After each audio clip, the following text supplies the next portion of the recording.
guys, is it still echoing?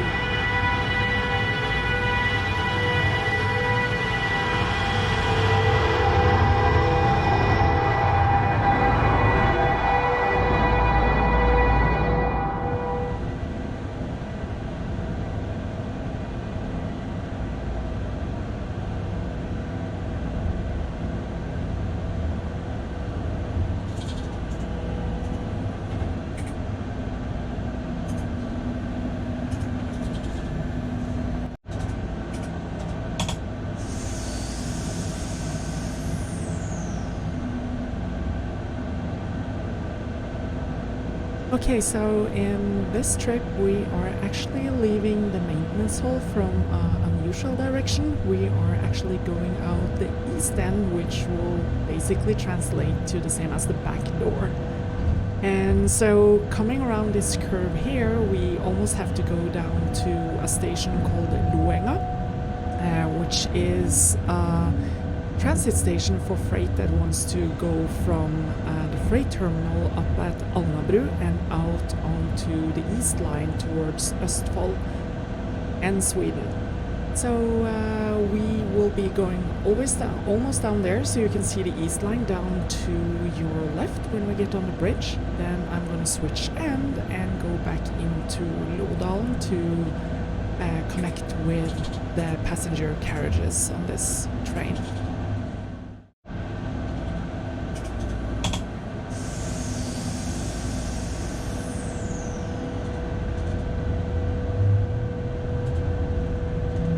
No, Ken, it was not that I have two windows open, it was just that I accidentally put monitor and output on one of the sources.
Thank you, Naomi.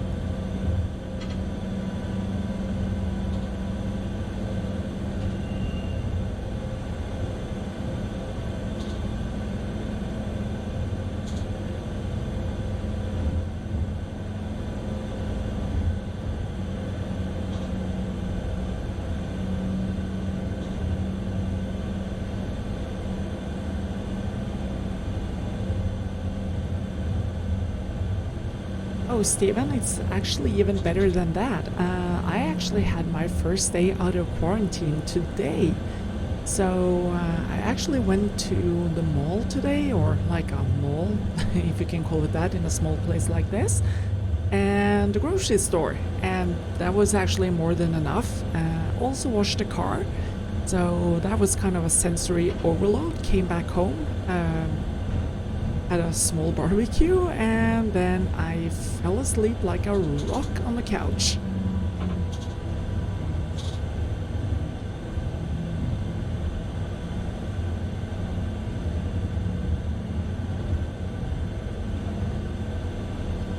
It's actually The building you saw us just passing on your right, there was actually a fire there on the roof today. So probably something that had gone really wrong in the hole where they actually cut the wheels to remove like flat spots and adjust the coning of the wheels and stuff like that. And there was actually a fire on the roof there today. So the fire department in Oslo had to go there and they extinguished it, had to cut open a part of the roof to make sure that they got everything. And yeah, so it was kind of a bit of a drama in Oslo today.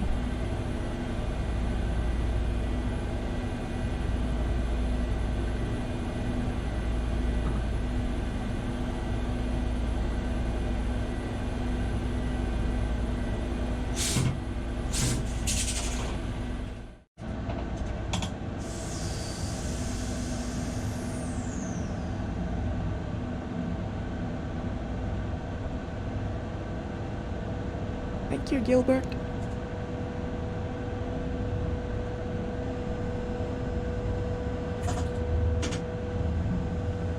Naomi, actually, it was something so simple as sausages, nothing more.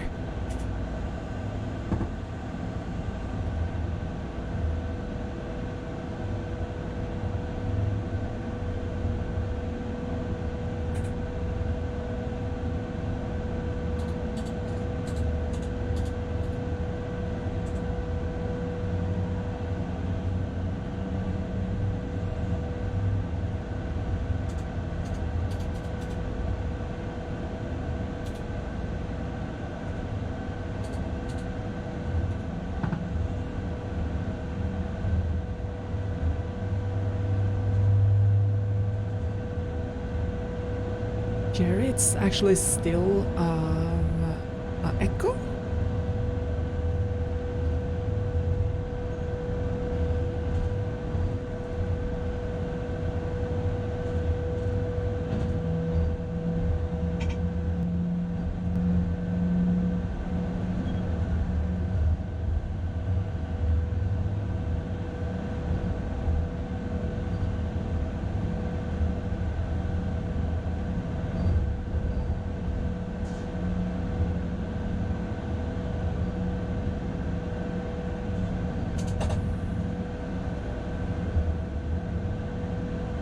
Is it on all the sound or is it just in certain places?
Is the echo gone now, or is it still there?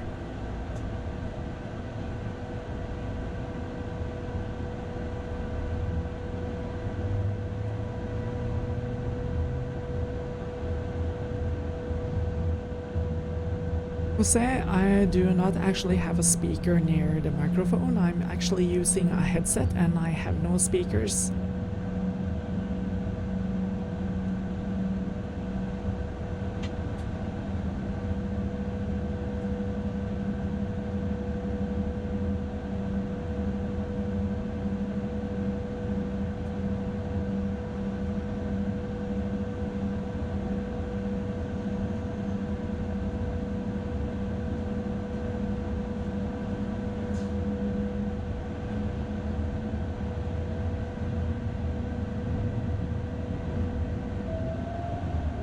But you guys can hear me now, can't you? If so, say hello.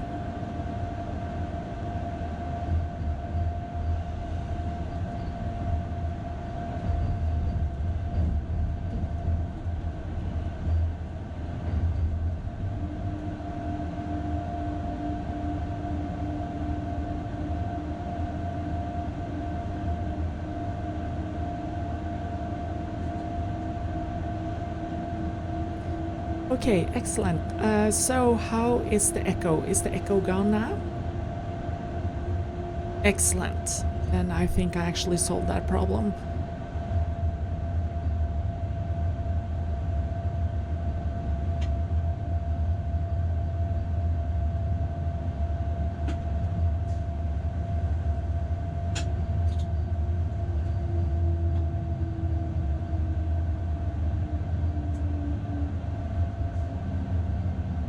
Okay, so a little pretense for this trip too. It is actually from back in September last year.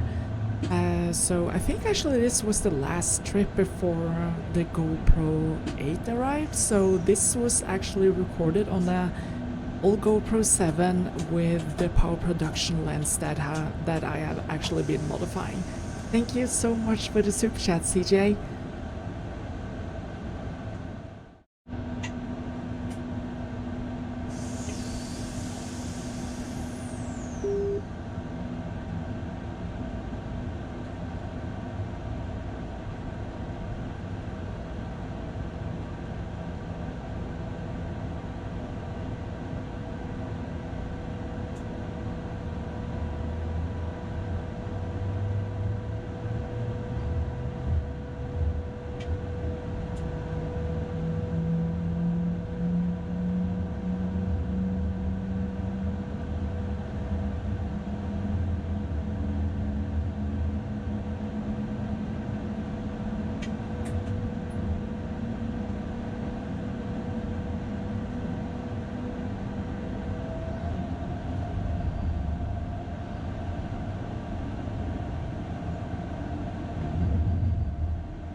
Thank you so much for the super chat, Anne.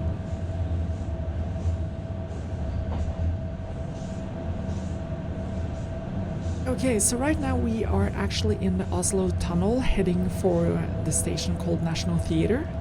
This tunnel is 3,632 meters long, or 11,916 feet. It was opened in 1980 after decades of planning, and it was supposed to connect the eastern part and the Drammen line to the western part, which is now Oslo Central Station.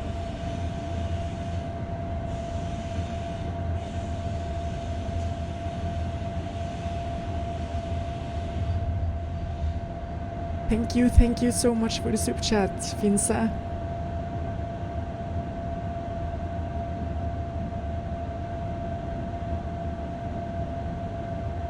Lenny? Yeah, there is actually a GO station in this tunnel. It is just after this station. It's approximately like a kilometer further into the tunnel.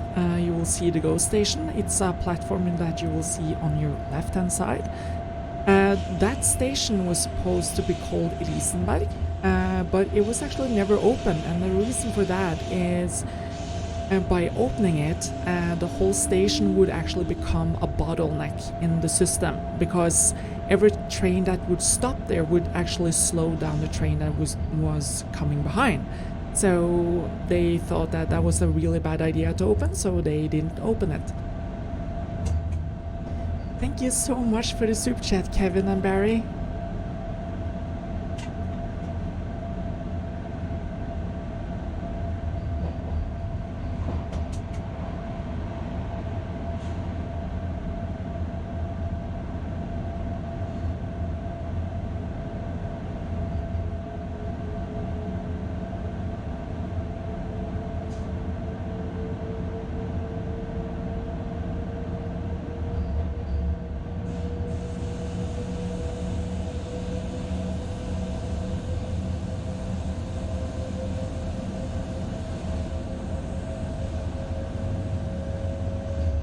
can now see the station here on to your left, and that is basically now just being used as storage for cables and maintenance equipment that they actually need to maintain the tunnel and tracks. Thank you so much for the super chat, Fluke.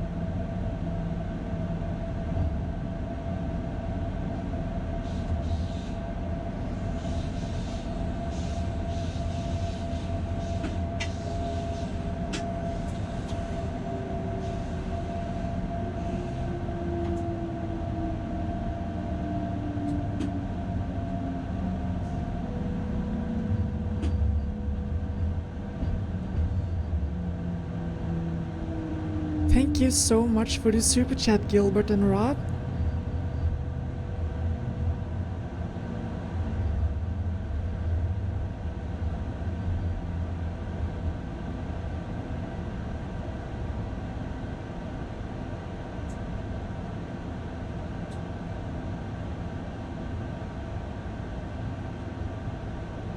If you see the red and white stick, or that stick you see down to the right, that indicates that if there is a stop signal, any train that is electric has to stop there.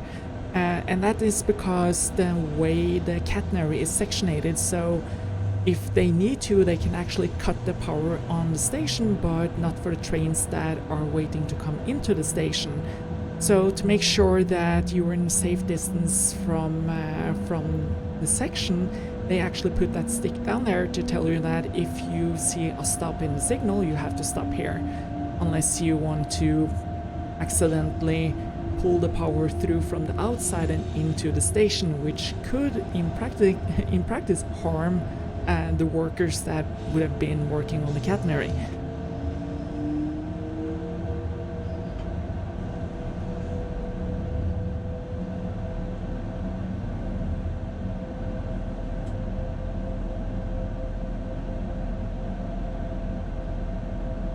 We are now passing through the station called Skøyen, and this actually functions as a terminus station for a lot of the local service trains that goes to the East Line.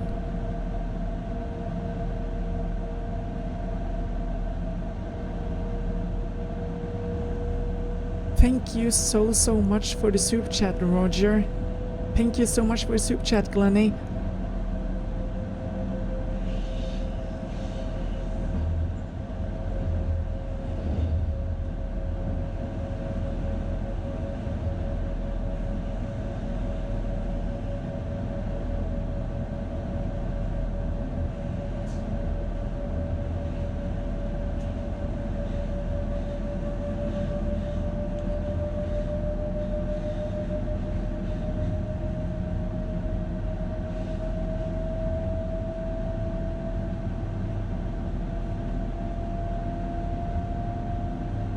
Whoa, thank you so much for the super chat, Laura.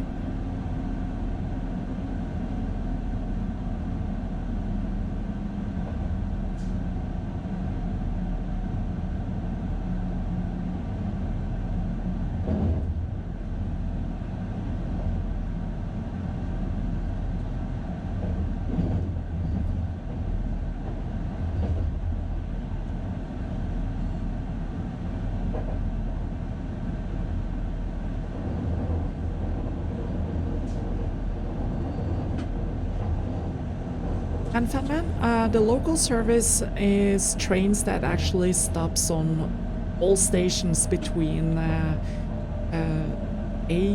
or station A and B from beginning to end. So example of that is actually the train that goes between Høvik and Ski that actually stops on all stations, just like the local service here on the Bergen line. The train that stops between Voss and Bergen is a local service train. Thank you so much for the super chat, Stephanie.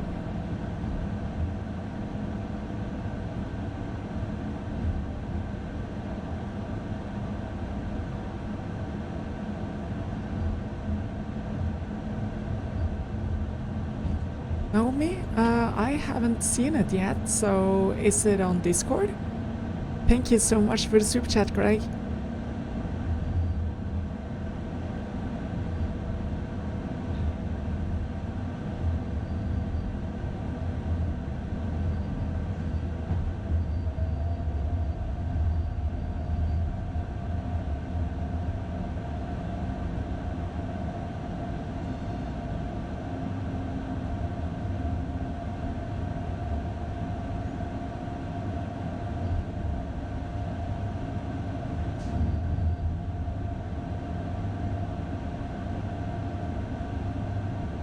Whoa, Leslie, thank you. Thank you so much for the super chat.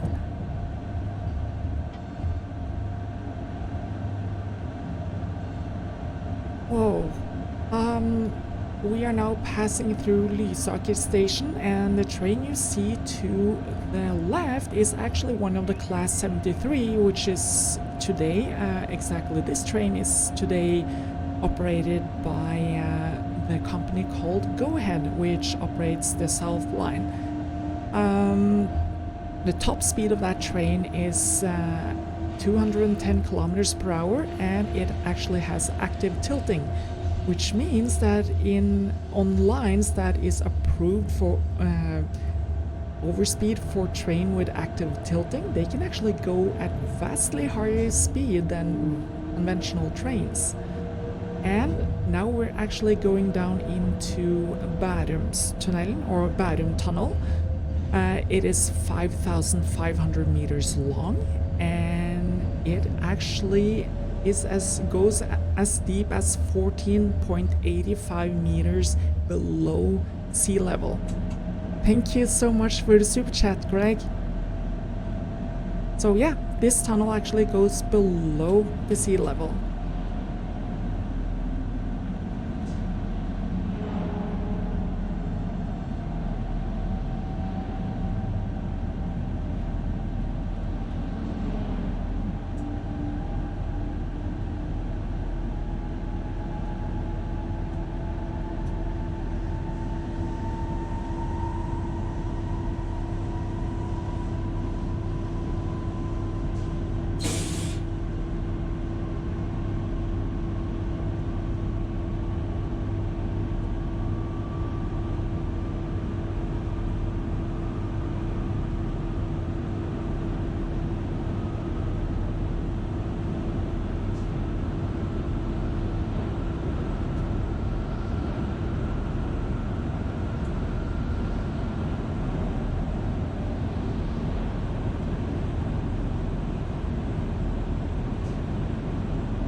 Thank you so much for the super chat, Frank. And if you're wondering what those strobes are in the tunnel, those strobes actually indicates exit points or emergency rooms in the tunnel. So I think it's like 3 strobes in this tunnel that you will actually see.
And Fanman, yeah, and there's actually not a problem, but we actually notice that we use a lot more power when we're driving through tunnels, and that is basically because it's a higher air resistance in there because of the increased pressure, and that you have to push the air in front of you, and at the same time you generate a lot of drag behind you.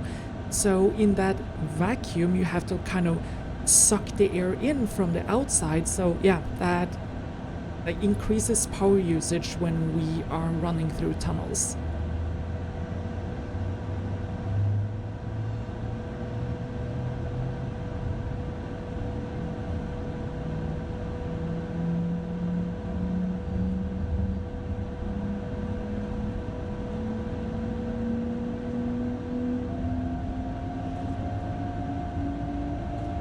Okay, so we just left the station called Sandvika.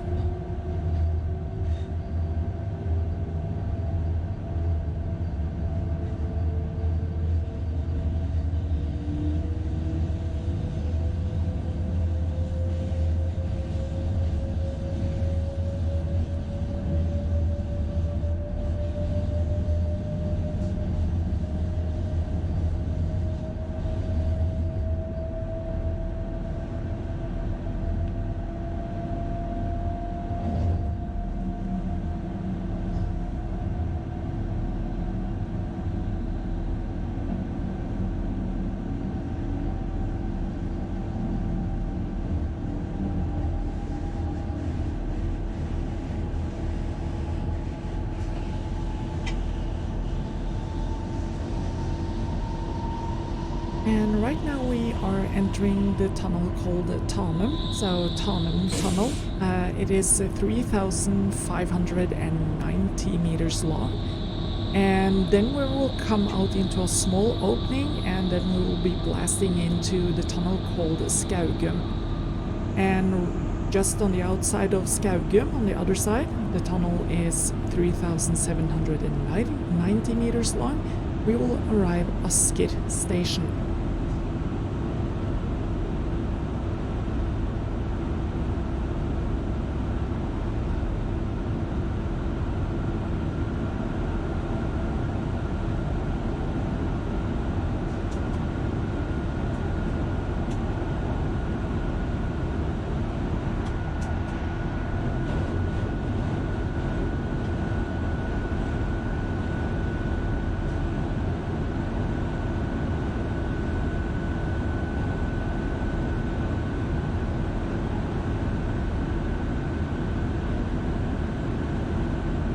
Thank you so much for the super chat, Steve.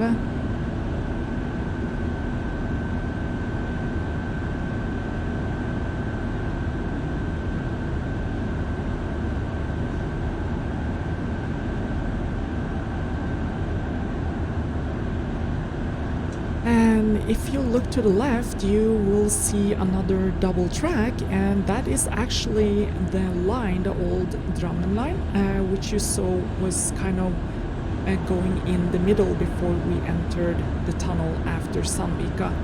That line it's serviced by the local service, and it rejoins at Oslo Station.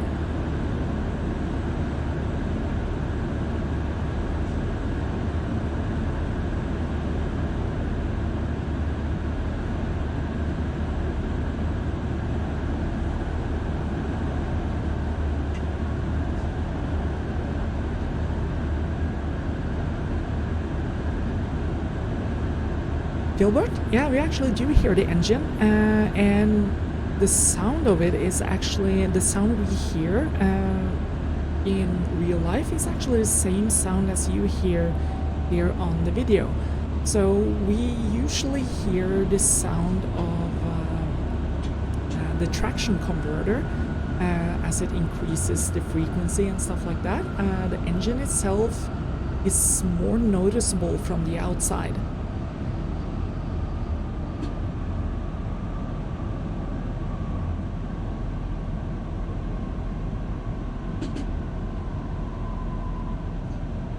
Stephanie, to become a train driver here in Norway, you have to apply and get approved to start on the driver college or railroad college.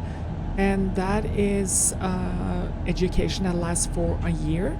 And then you have to start your training in the train company that actually hires you afterwards.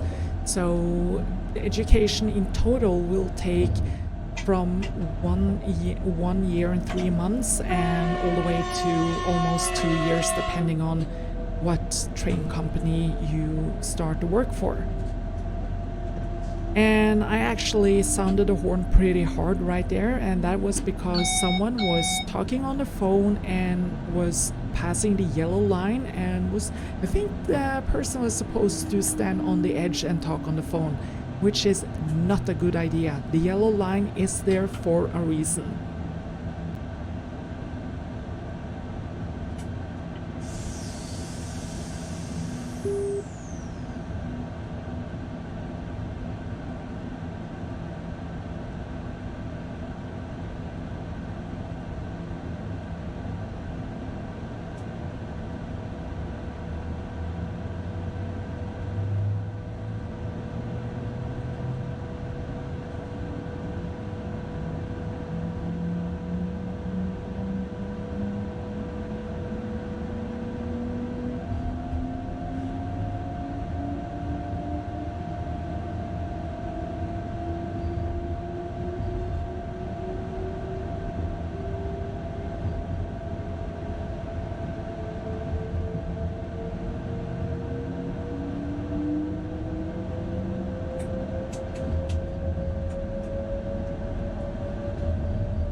Thank you so much for the super chat, Sakura. And right now we're actually entering Gjerdåker tunnel. It is 10,723 or 10.73 kilometers long, so 6,663 miles, which is also very wrong. It's actually 6.6 miles. It is a single tube, as you can see, and it's really dark, and it really needs to have some heavy maintenance going on, which they are actually working on. So I think it was during the Easter they actually changed the tracks in the tunnel. So it has been Easter closed, and they've been doing some heavy maintenance work on the tunnel. As you actually saw when we entered the tunnel, there was a lot of water coming down from the roof, and that is actually one of the things they have to solve, because the water it's really corrosive, so it actually eats up the track. Thank you so much for the super chat, Savage Dog.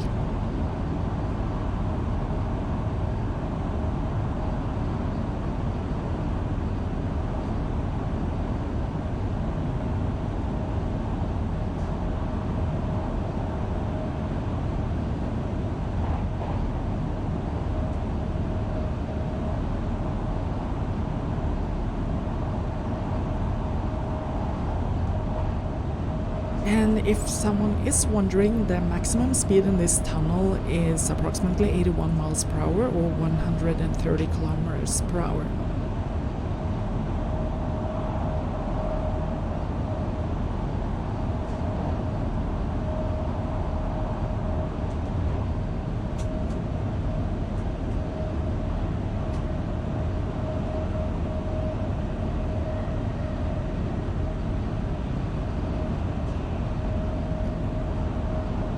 Michael Carger, the meaning of the flashing lights, do you mean the strobes, or do you mean the flashing green or yellow light?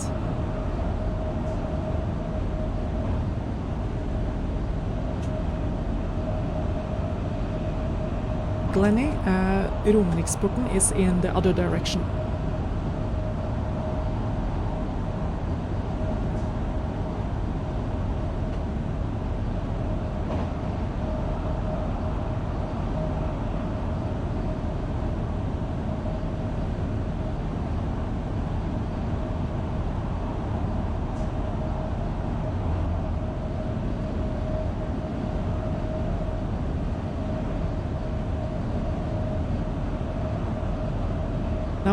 Yes, this tunnel is actually longer than the Finse tunnel.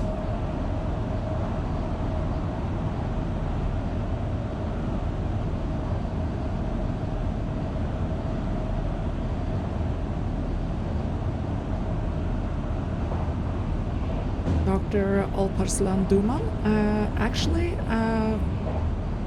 long tunnels can be boring, but like any other thing there, we always see kind of new things.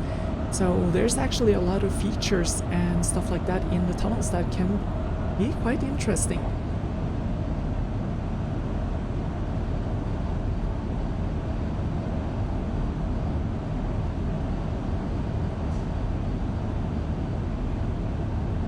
Rob Jackson, yeah, it actually depends on how tight the tunnel is, but also in these big tunnels with train tracks in both directions, it can prove like not an issue, but it will increase power consumption because you actually have a train coming in from the other end, so then you're actually pushing the air towards each other. So yeah, there's a slight pressure increase in these tunnels when you have two trains running in the opposite directions.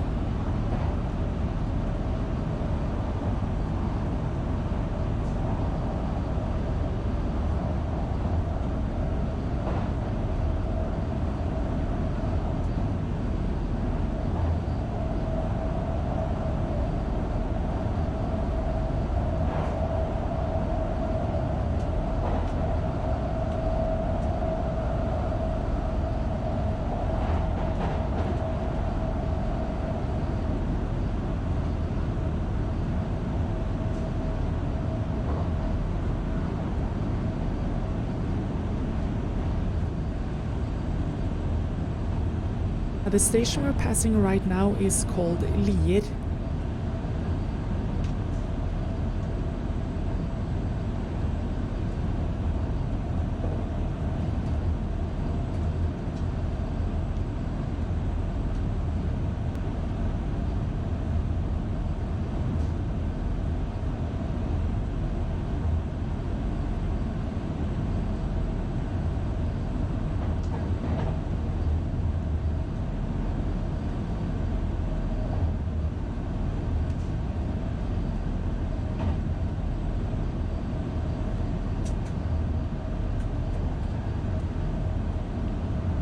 Naomi, yeah, that is correct. The fog you see in the Finse tunnel is actually generated due to the pressure. So in the Finse tunnel, you kind of run in a single tube to start with. Then you come into the station area and it becomes larger due to the double track.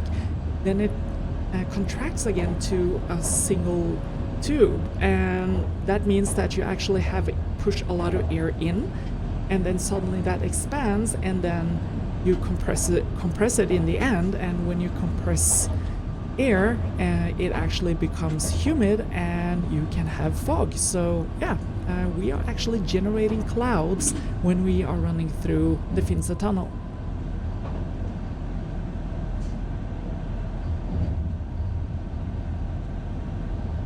And the station we will be passing now in approximately 200 meters is called Brakerøya.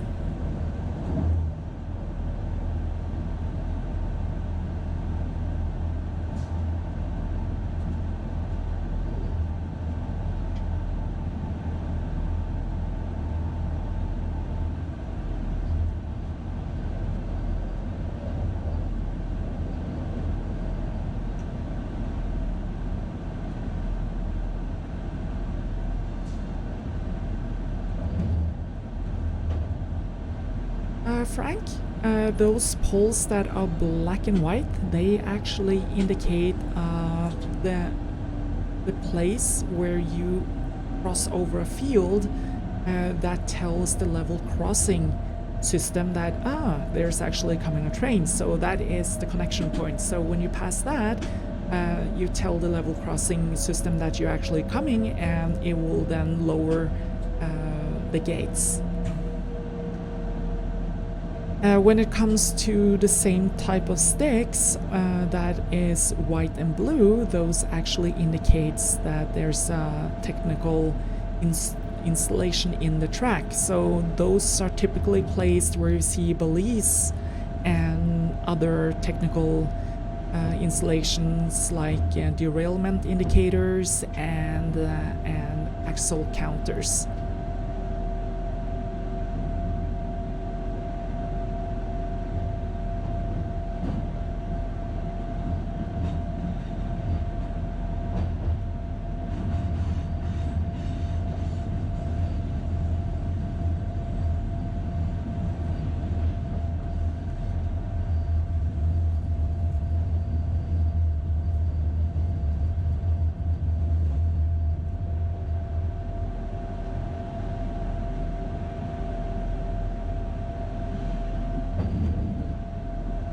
The station we are entering now is called Drammen.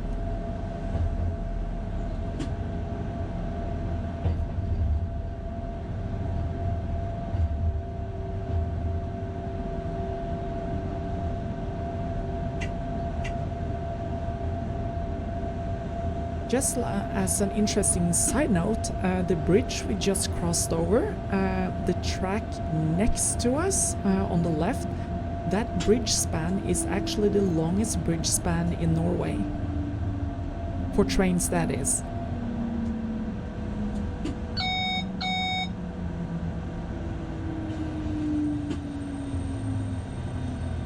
Bumblebee? Yeah, I only drive passenger trains, and the reason for that is that freight companies, they are different companies. So if I was to drive freight trains, I would actually have to quit my job and apply for a new job.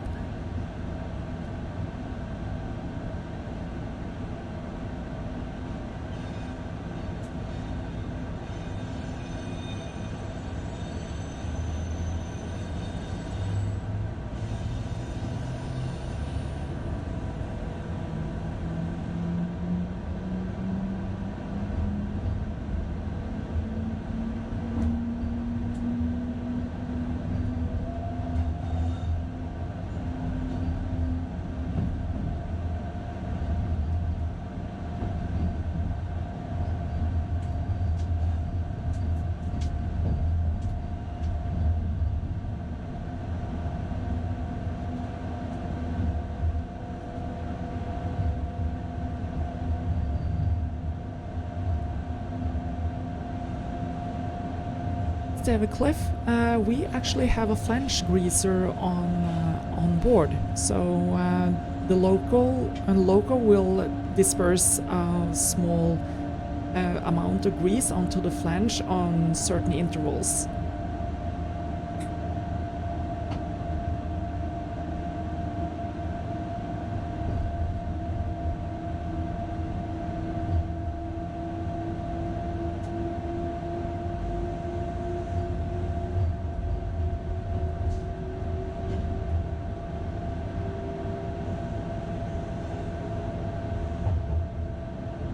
The area you see around here is a real pain in the behind during spring and early summer, because seagulls are nesting on the roofs and along the track and everywhere. So when I was based in Oslo and we went out here to pick up a train in the morning, we were actually attacked. So any train driver with a good experience, or who has driven trains for some years, they will always carry umbrellas. No matter how good the weather is, the umbrella would always be with us.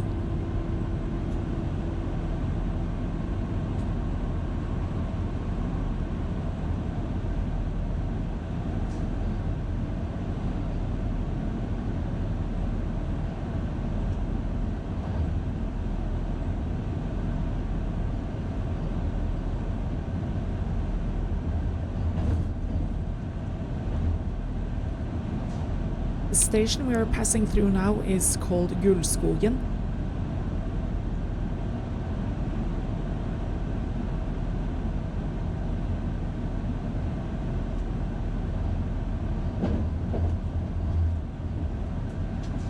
Kevin Wood, yeah, Drammen was very industrial in the past and kind of still is. Most of the cars that actually comes to Norway comes through Drammen, so they come by boat and they are shipped on car trains and trucks in Drammen.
This technical station we're passing through now is called Lodalen.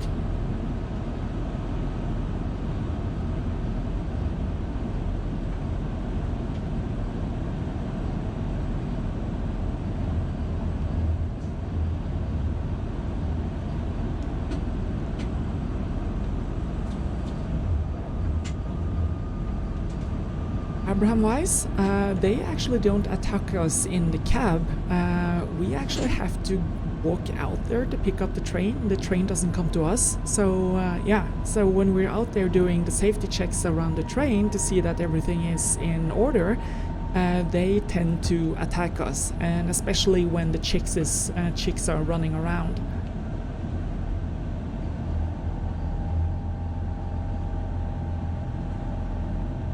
Patrick Manny? No, it is usually the level crossings that has a bad sight line or doesn't have a line of sight a given distance to the train. That's where you have to sound the horn.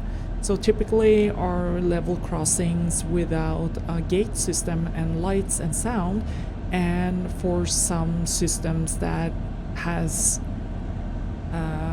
like just half gates and stuff like that.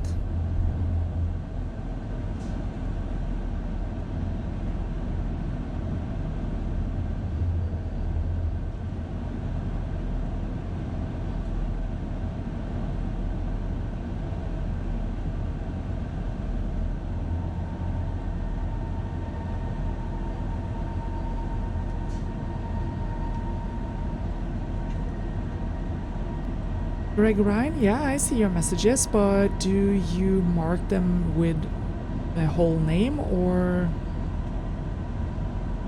Because if you just type RCG, there is a slight chance that I'm actually going to miss them due to the amount of messages coming on the screen.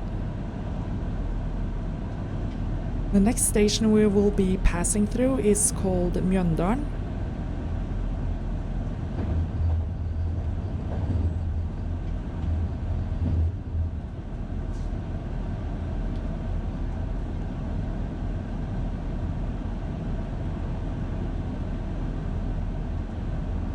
OBKB1, OB1 Kenobi.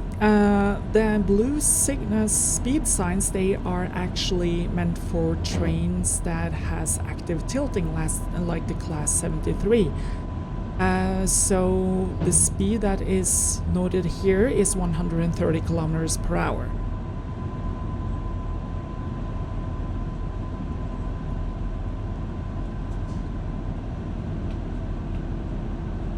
Glenny, that is correct. That was an L14 at Myrdal waiting for us with timber.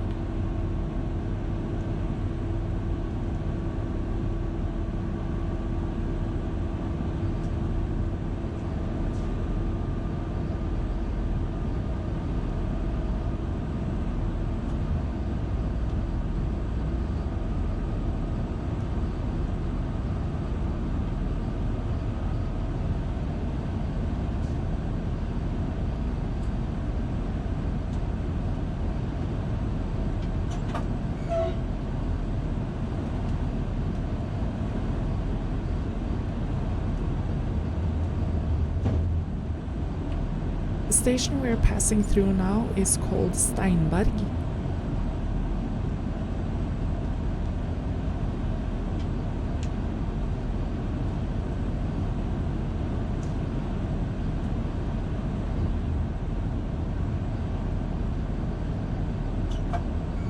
Fanman, do you really think so? Do you really think that I like Star Wars? What gave me away?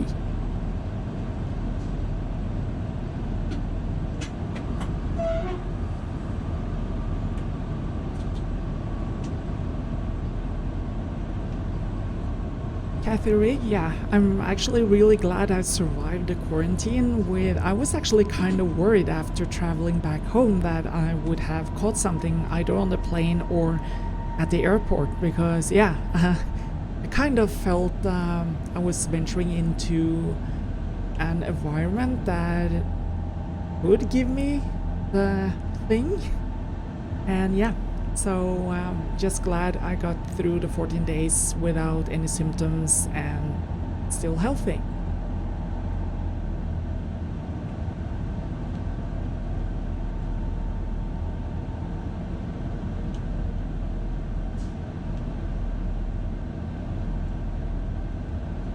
Glenny, I have driven the L16 when I did my internship.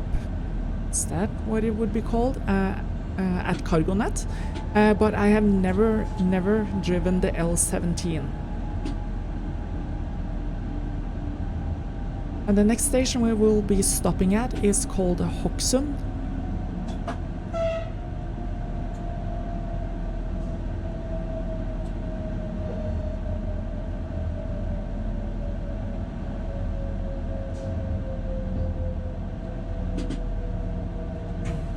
So right now we are actually physically on the south line.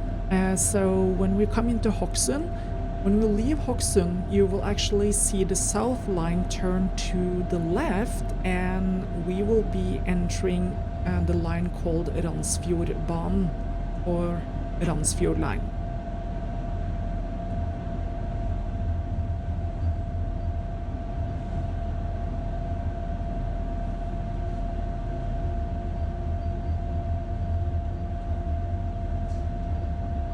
Hey there, Stellark.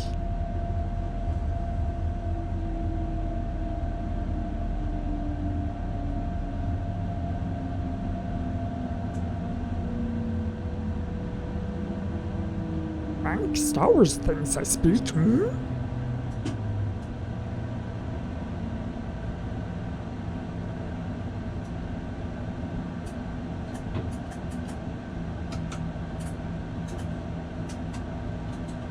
Greg Ryan, favorite locomotive, the L18. I think that is actually the best. Naomi, yeah, we were stopping here to pick up passengers.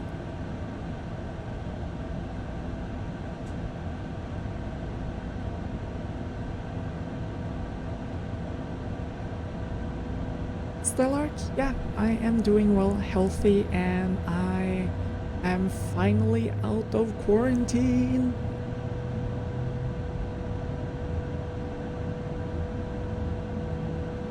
Glenny, the old passenger cars you see to the left does actually not belong to V anymore or NSB. Those belongs to Bane Nor, I think it is. So there's actually several companies who has bought old passenger cars and they use them as crew cars when they are out working on the line.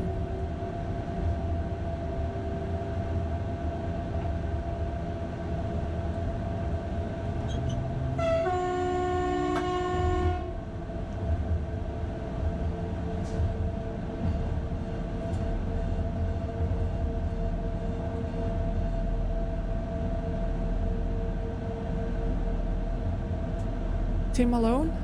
Thank you, I am doing great. This video was recorded in September.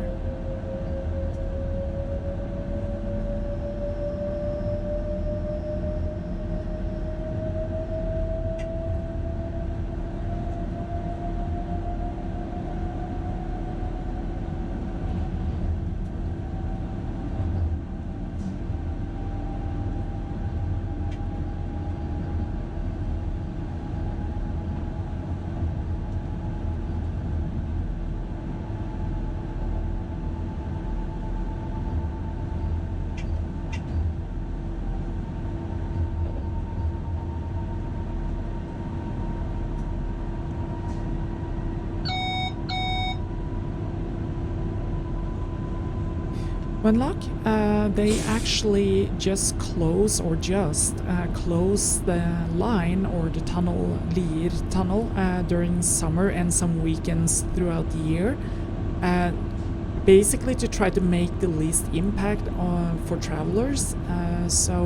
Yeah, it's usually during the main part of the vacation where everyone is on vacation in Norway, so people are not working in Oslo and stuff like that, so traffic is kind of low.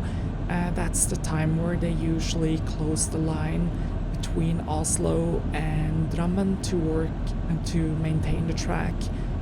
So it's typically from end of June to the end of July that we are actually running by Roa.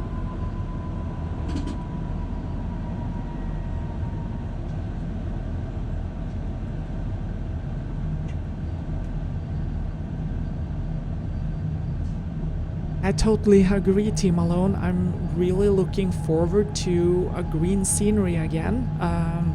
Even though for like video-wise it's going to be kind of horrendous due to compression and how the compression for YouTube and for H.264 actually works. So with all the leaves and color changes and nuances in the green, it actually kind of confuses the compression algorithm, and sometimes it can look kind of grainy. But yeah, I'm personally really looking forward to summer.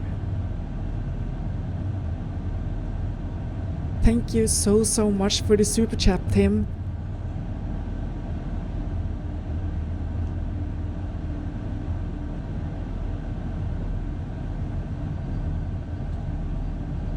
Greg Ryan, I actually did some renovating, so I moved a closet and got myself a bigger desk, so now I'm actually able to have both monitors on eye height.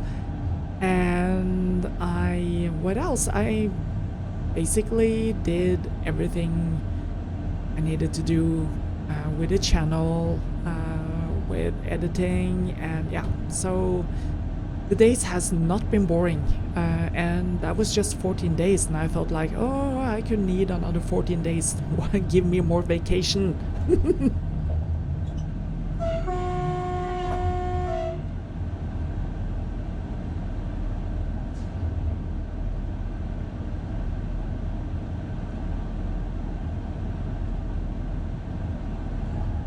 Mariana, Texas. I actually do not get nervous during the winter when snow comes over the windshield, except for this one time I was actually taken by an avalanche.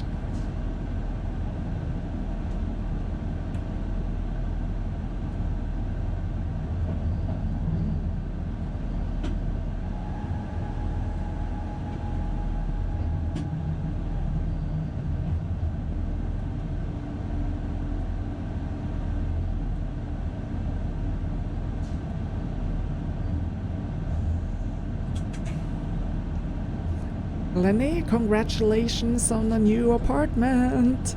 So where are you moving to? And yeah, you're going to actually be moving when everything is closed down?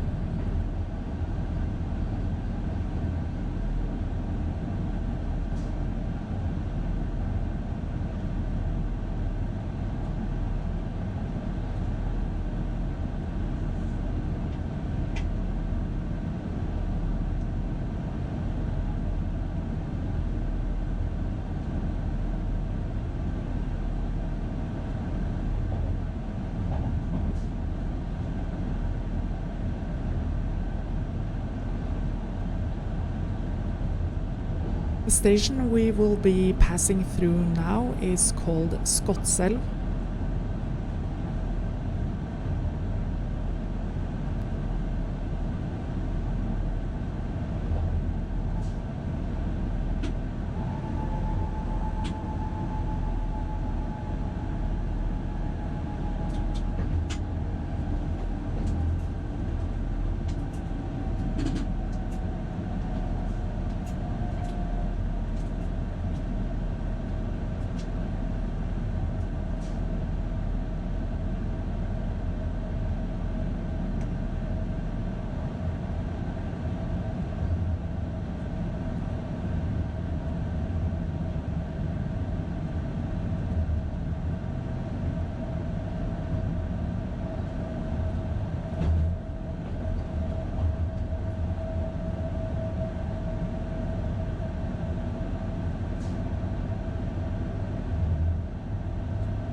If anyone is wondering, the river you see to the right is actually the Drammen River.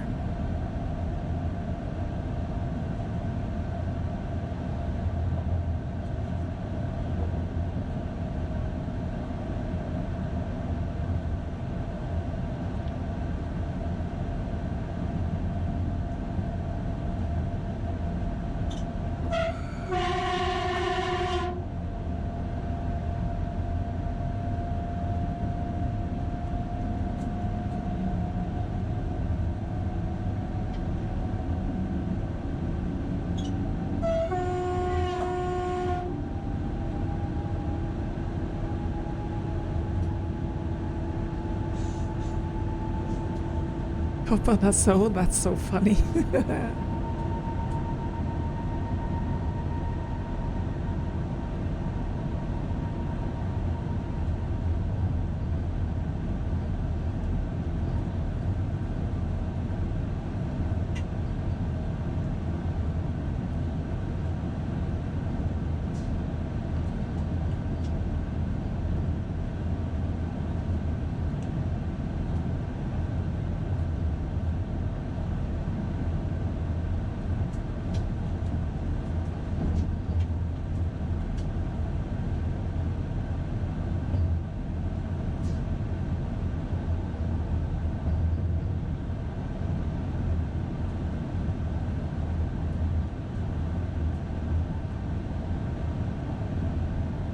And Fenman, the horn button is a pressure button, so it depends actually on how hard I actually press on it. So you can make it, if you just give it a small push, it will just give you the high tone, and if you push it all the way down, it also gives you the low tone.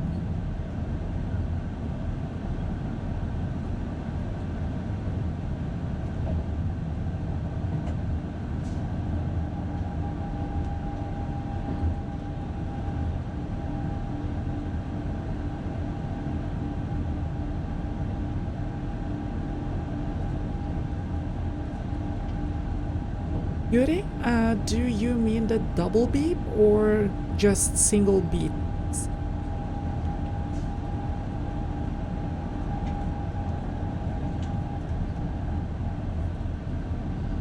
The station we're passing through now is called Åmot.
Thank you so much for the super chat, Tony.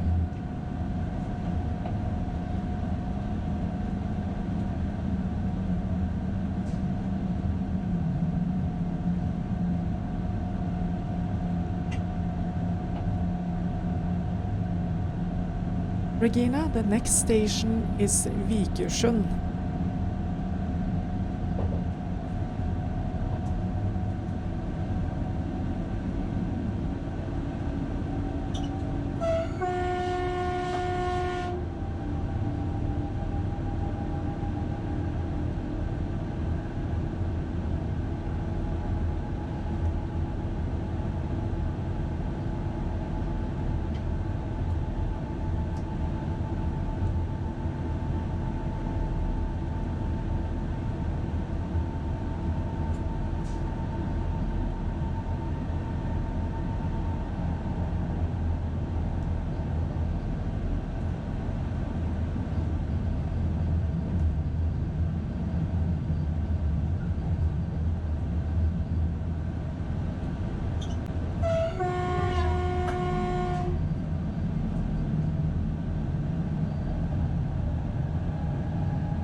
The small platform you actually see here on the right, that is a halt that is not in use anymore, but it was called Linderud.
The small platform you see to the right here, that was actually a place called Høvik, and right now we are entering the station that is called Geithus.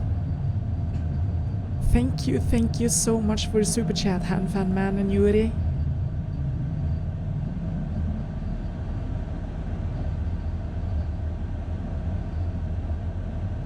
Yuri, the single beep is usually the ATC system that gives me a signal of updated speed information, and the double beep is usually when I double slap the CFA pedal to count out the length of the train. So I'm actually able to plot in the length of the train, so when I don't see the end of it, like in certain curves, and there is a speed change out of the curve, increased line speed that is, I can actually double slap the pedal and it starts to count the length of the train. So when the whole train has passed the signal, it will give me a double beep, and that means I can actually increase speed.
Glenny. I will actually go back to work on Monday, but I'm still kind of 15% laid off, so, or suspended 15%, like everyone else. So yeah, we actually don't know what's going to happen. There are going to be some meetings and stuff like that due to Norway opening kindergarten and schools again, so we'll see. Nothing is certain. Thank you so much for that super chat, John.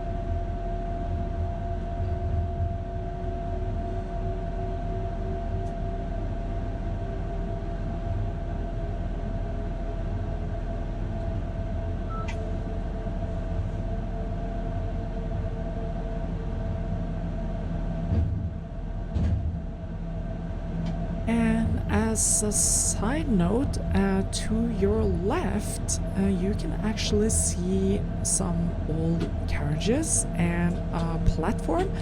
And Vikersund Station is also the station where the heritage line called Kløve actually starts. So during the summer, there are steam trains and stuff like that running from Vikersund to and onto the Kløve line.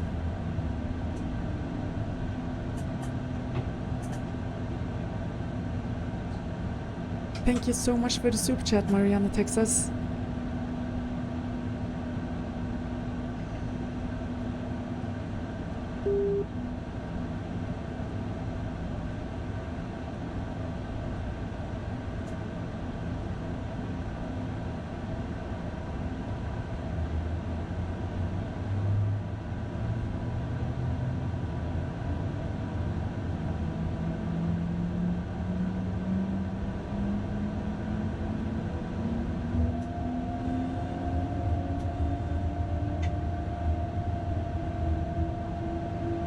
Texas chick, what made me choose this line of profession?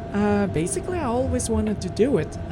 Always thought trains were cool, and I have always lived near a railroad terminal line. So yeah, I guess it's just followed me up all through childhood, and here I am.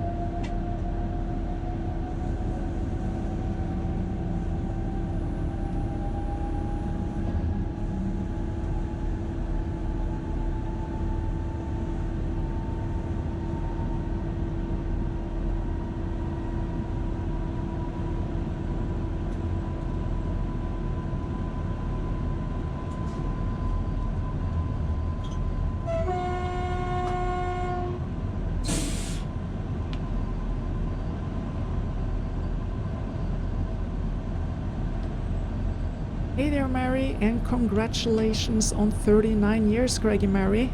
Just one more and you have actually been married for 40 years.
Thank you so much, Kathy.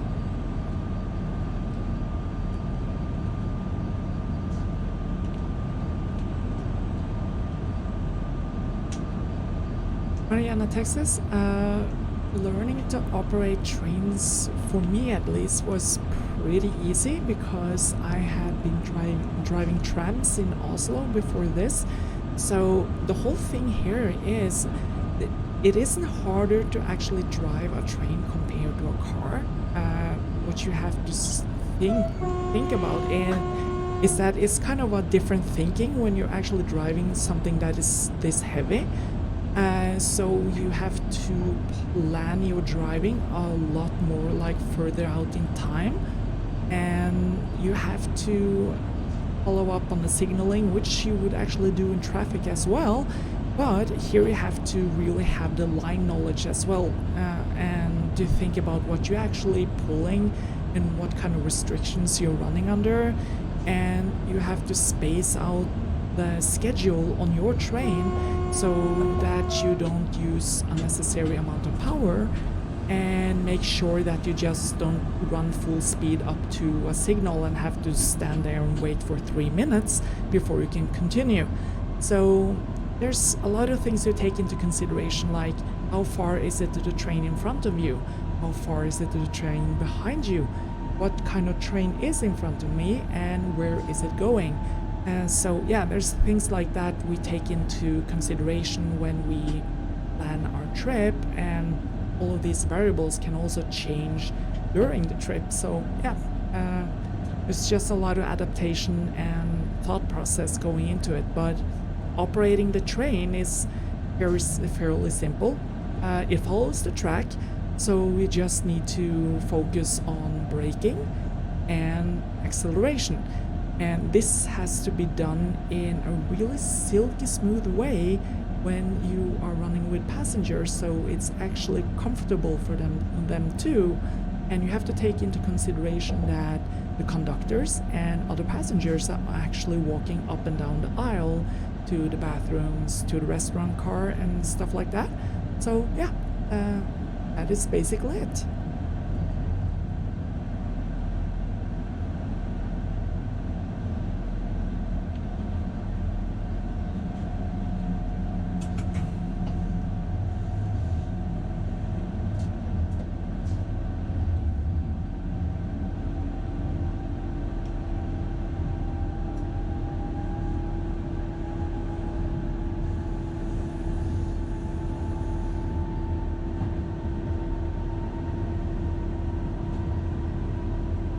Big Al 268, so yeah, trains plus sci-fi geek equals me, yeah, pretty much.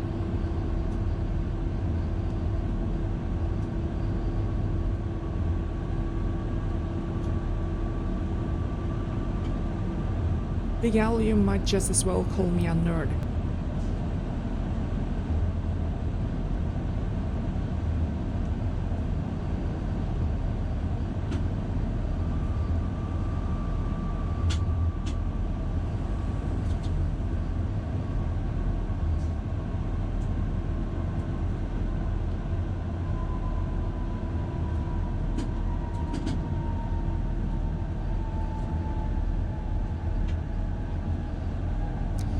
Fun man? No, never. Never had the urge to steer the train.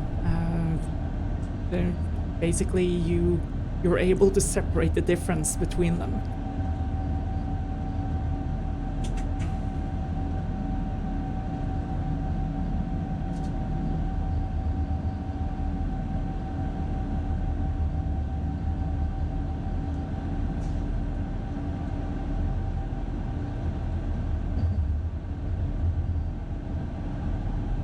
Copa do you mean on the 16th?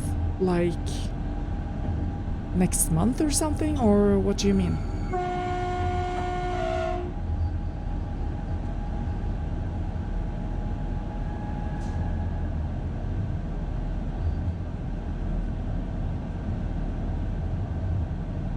Whoa, Jay Johnson on next Saturday?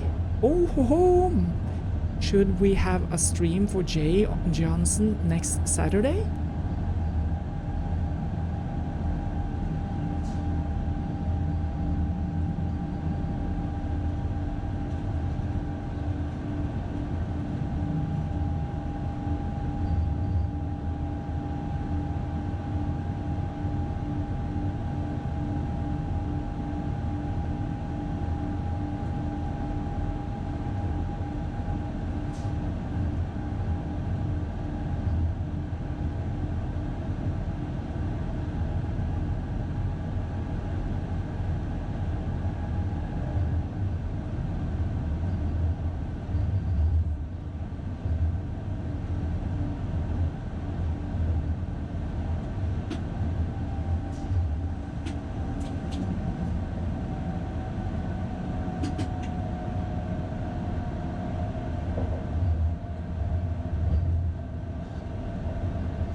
station we're passing through now is called Tyristrand.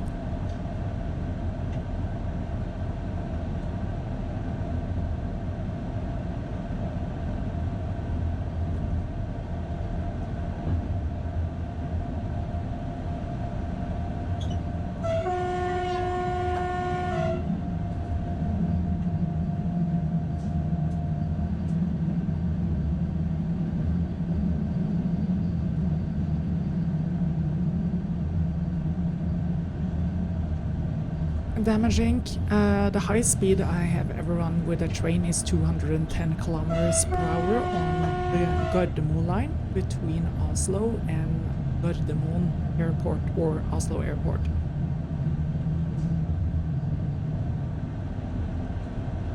Thank you so much, Manuel.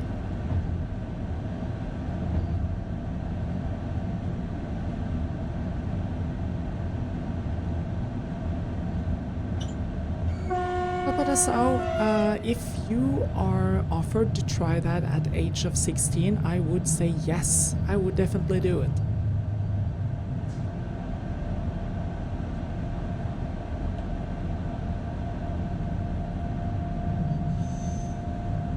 Aquabob68, I have not uploaded any... Did I upload a video? Yeah, I did actually upload a video, but not publicly on the channel. But if you hold on, I can paste a link into the chat.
Naomi, if you ever were my co-pilot, you will definitely be the boss of the horn.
Kimberly, my favorite Star Wars is actually episode 4, 5, and 6. Those are definitely my favorites.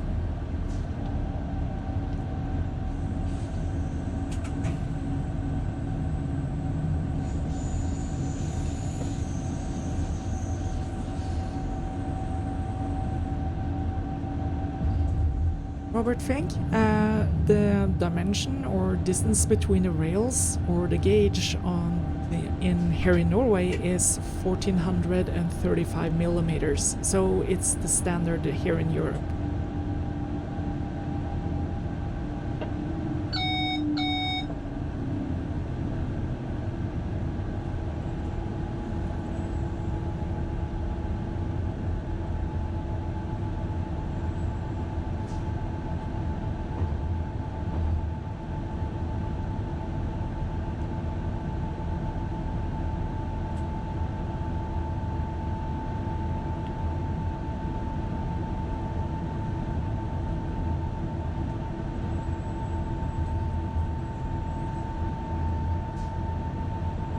Mariana, the loco on this train has a weight of 94 tons, and it is, I think this one was 257 meters long, or 9 carriages that was actually pulling on this one.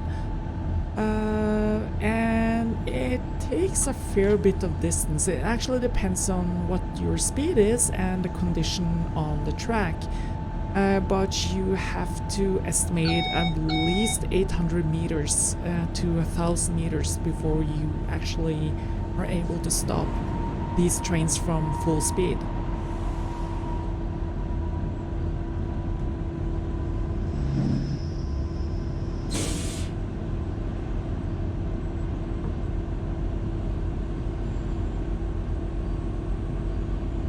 Kimberly, Rogue One is actually a really good spin-off from the story, and I think it really gives us the background of what actually happened when how they actually acquired the plans for the battle station. I thought that movie was really, really good.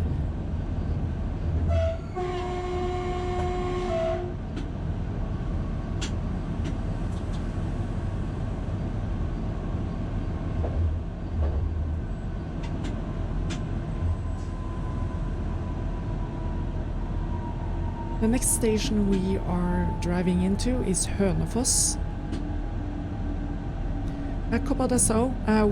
When I was based in Oslo, I was actually certified for almost anything or everything except diesel. At that time in Nesbyen, I was certified for 69, 72, 70, 73, 74, 75, L18, and did I mention class 70? Yeah, I think I actually mentioned everything. Yeah, so basically everything that NSB at the time had that was electric, except for the L17. Thank you so much for the super chat, Kathy.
Lenny, since I only work on the Bergen line now, you can actually start to imagine. I'm based at Voss at the moment.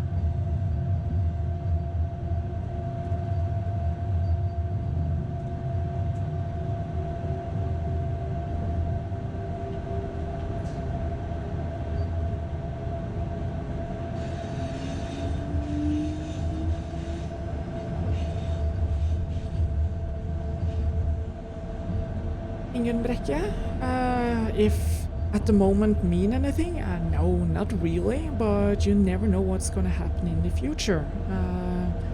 It could be that in 10 years, when another company takes over, it might be working conditions or something else that makes me to decide to actually move. That is just the reality of how things have become after the privatization of the rail work here in Norway. So yeah, it is what it is.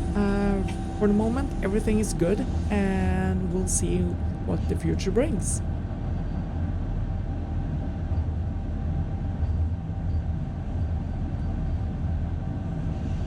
Manuel, yeah, I only work on this line, and basically that is because of the distance from Bergen to Oslo, and that due to the European Union's, or yeah, the rail and the driver certificates and stuff like that. I think it was Railroad Package 4. It basically kind of locked us to lines and certain train types. So yeah, and due to the privatization of the rail network here in Norway, everyone is going to be locked to the specific companies that operates the different regions. So it is getting more and more monotone, really.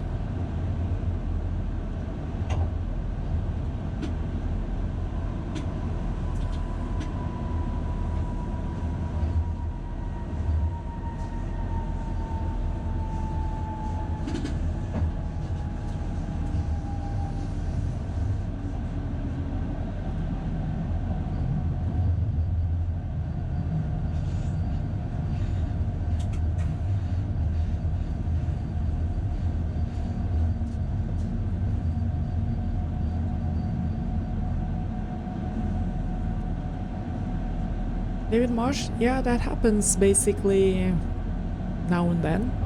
Sometimes we have to take a train to Bergen to pick up something there, or we could have to take a train to Ål to pick up something there. But this trip is basically part 2 of a 2-day trip. So the day before this, I drove to Oslo from Ål, and then, of course, from Oslo and back to Ål.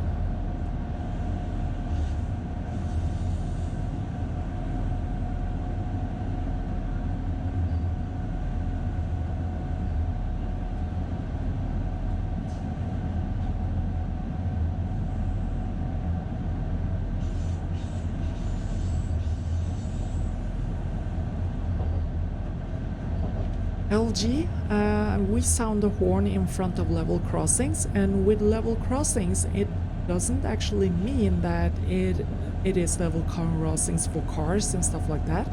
It could be a pedestrian path or a path between 2 fields for the farmer.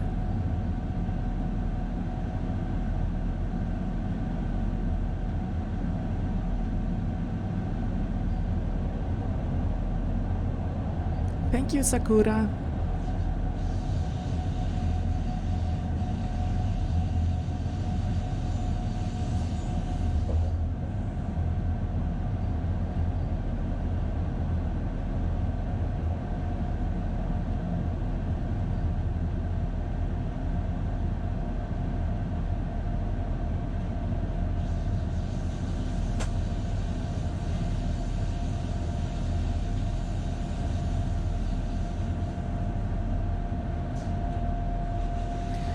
Naomi, actually the whole tourist industry in Norway is really hurting due to the situation we are in.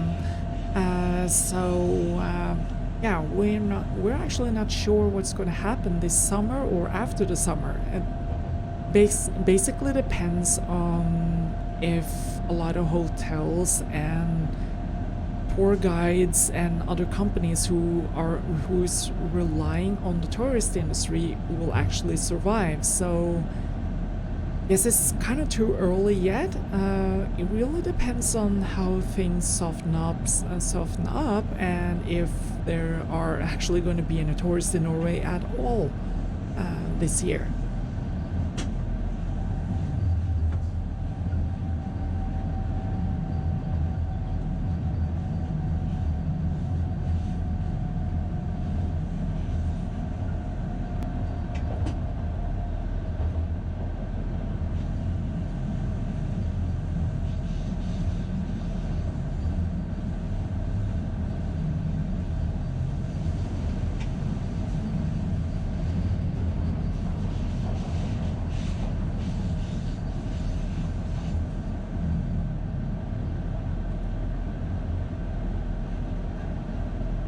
Stony 997, I just operate passenger trains because there is no company that runs both passenger and freight.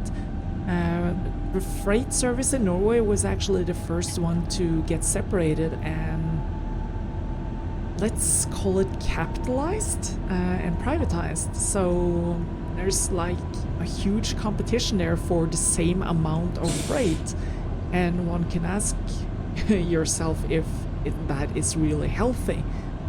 So we've actually seen a lot of freight companies go under and that other companies has to pick up their contracts and stuff like that. So yeah, it is chaos. I will actually basically call it chaos.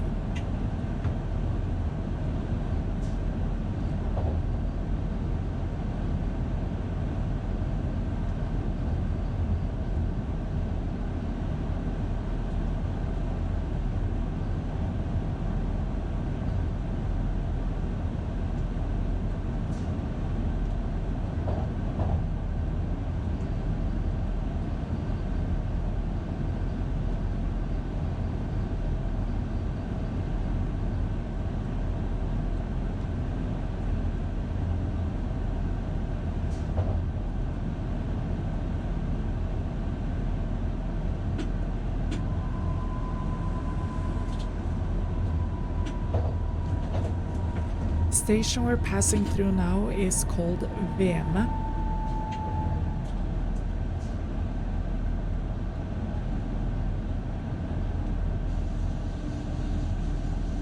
Copa da Sau? No, actually not. I have no interest of driving something that is steam-based.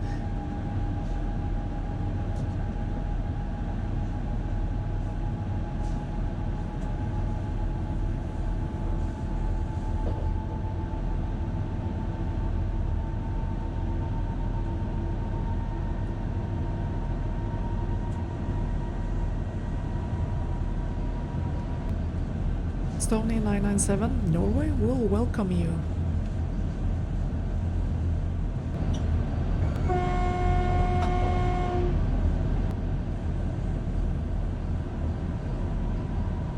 David Marsh, then I actually really advise you to check up the a ticket combination that is called Norway in a Nutshell. Basically covers a lot, so check out that.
Frank, no, you cannot travel with that on the Nordland line with that same ticket, but I think they will actually go to and help you booking the tickets you need to travel on that line as well.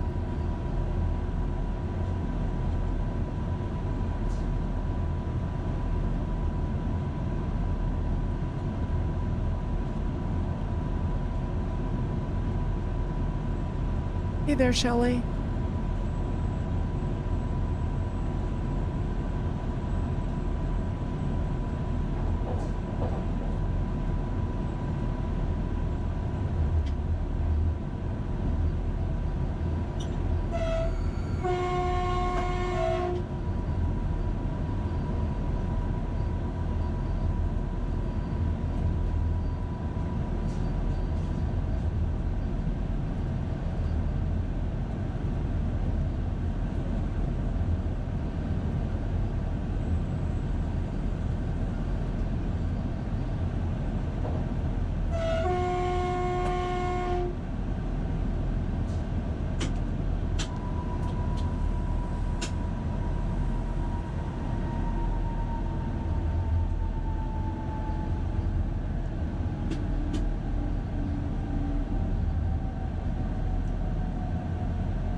Naomi, that actually, when it starts to snow in Norway, that actually depends on where in the country you are.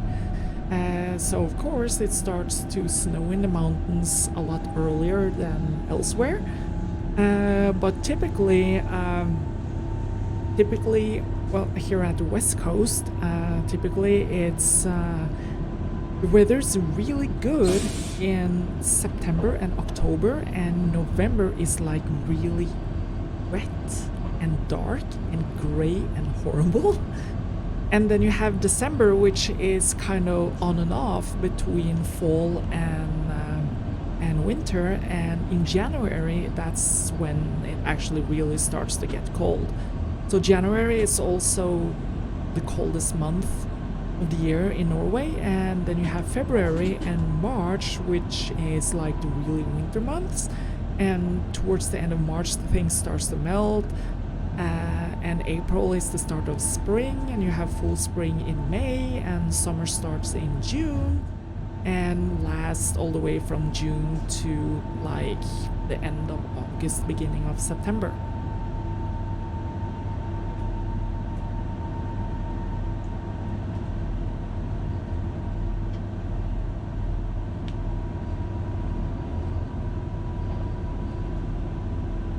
Lenny, you are correct that they actually do run some steam locomotives on the Rauma line, but that is from the heritage and museum part. So that is actually, I don't think they do it on a regular basis. But they do have events on that during the summer. Thank you, Odin.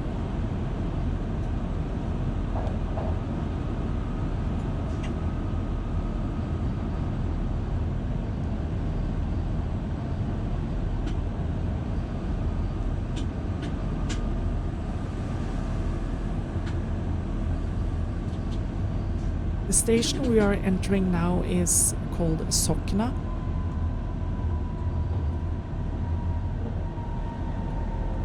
Hey there, Warm Waffle.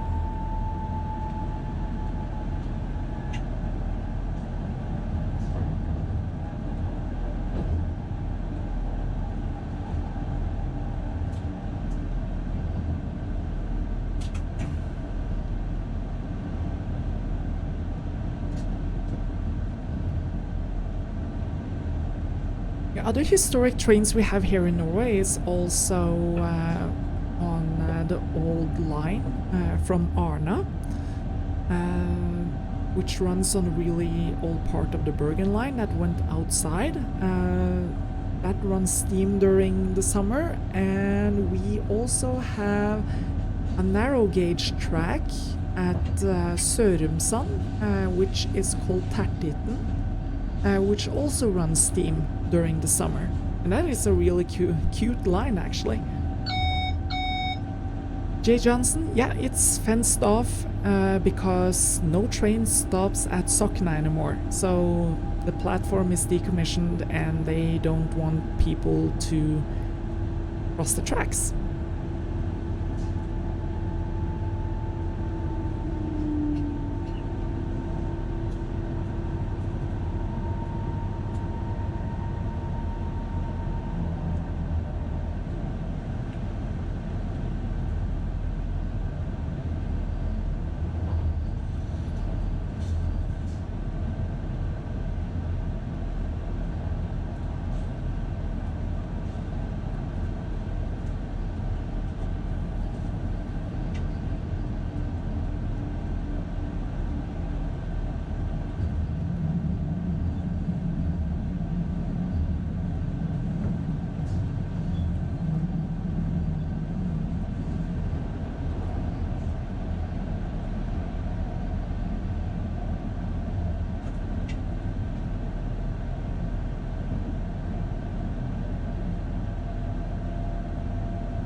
Mariana, Texas, if you want to see some snow or if you want to see a lot of snow,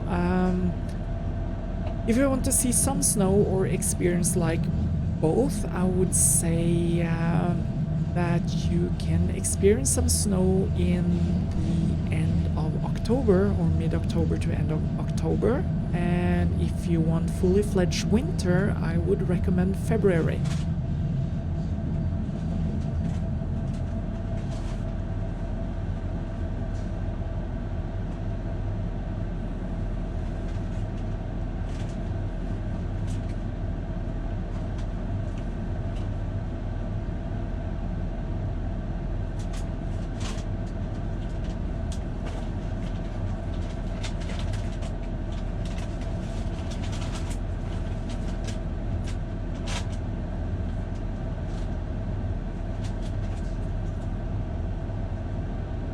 Naomi, yeah, we do have some really crazy tunnel projects in this country.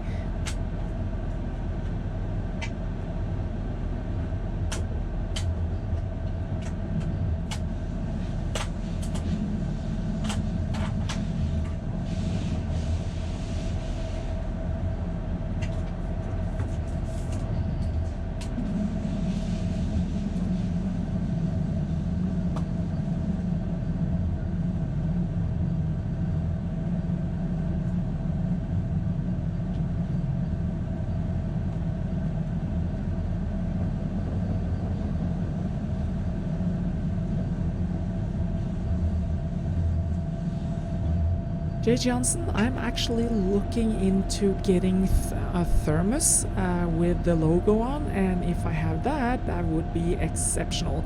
But porcelain and into my backpack, it is probably going to break. So I wouldn't take my cup with me on the train unless it was a paper or steel cup.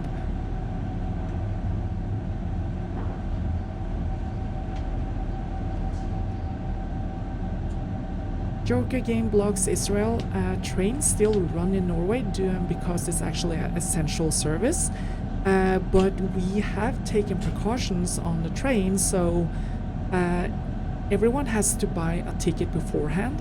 There will be no ticket sales on board, and we have decreased the amount of seats in the train, or the seats you actually can book, with 28 down to 28%. So you will always be sitting alone and you will have the appropriate distance to other people in the train. So that is the way we're doing it. But the train service on the Bergen line between Oslo and Bergen is also reduced to just one train in each direction, or is it two trains in each direction?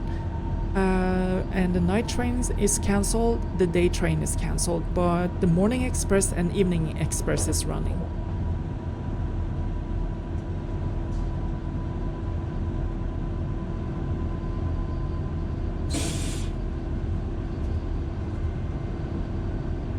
Miguel, do you mean today? They actually had everything I needed, so yeah, there was actually no problem.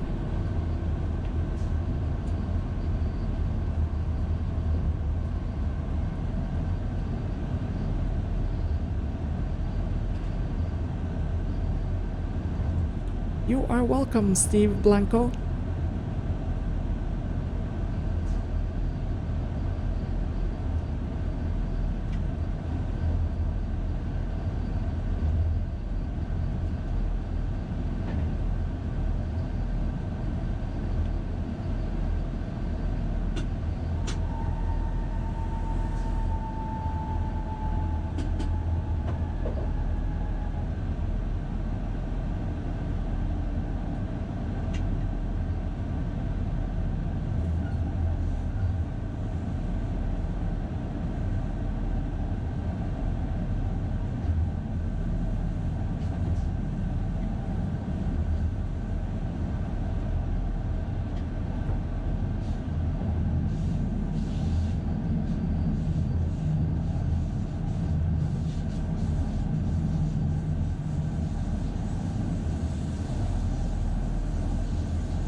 Yusuf, if an animal or something like that suddenly appears on a track when we're traveling at the speeds we're doing, then there's actually nothing to do.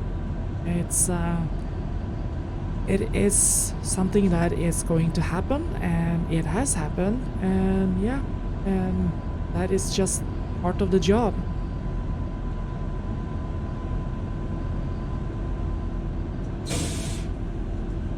Mariana, Texas. The whole trip from Oslo to Bergen takes approximately 6 hours and 11 minutes, I think it is, or 6.5 hours.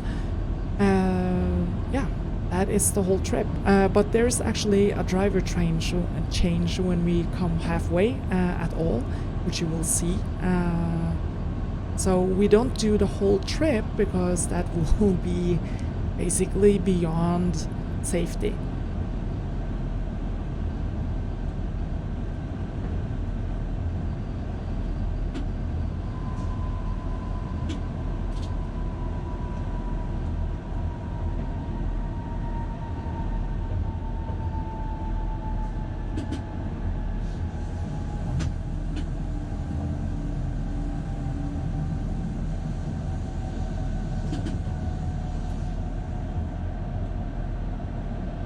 John Hancock,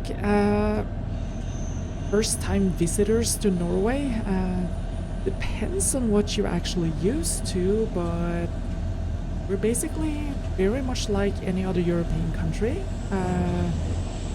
We are friendly, we're kind of hard to get to know. There is someone, Americans who's living in Norway, and during this corona crisis they kind of look at themselves as puppies in Norway, and Norwegians are basically cats. We kind of keep our distance to people and stuff like that. And the living cost in Norway is high. It's expensive here. But given the current situation, given the economy right now, for anyone who has euros or dollars as their main currency, or pounds for that matter, they will find Norway extremely cheap right now. But for us, everything has increased in price due to our currency just basically tanking.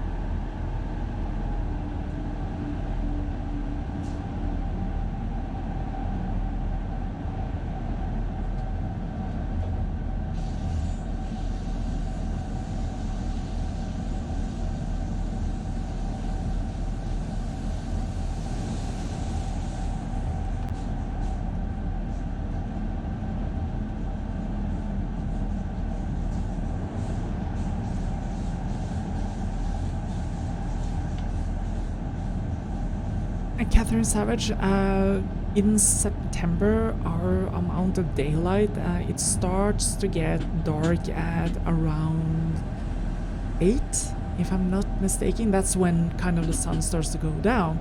So we start to notice the change in September. That's actually when we really start to notice that, yeah, the days are not as long as they used to be. But in June and July, in the shift right there when we had the longest days, it really doesn't get dark. You can actually see this blue hue behind the mountains, and yeah, it's basically not dark.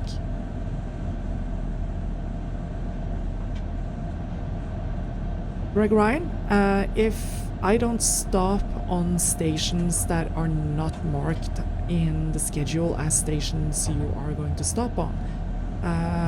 And on a quick note, the station we are passing through right now is called Trolldalen, or in English, Troll Valley.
KNP, yes, I was in the US and I have been in quarantine for the past 14 days.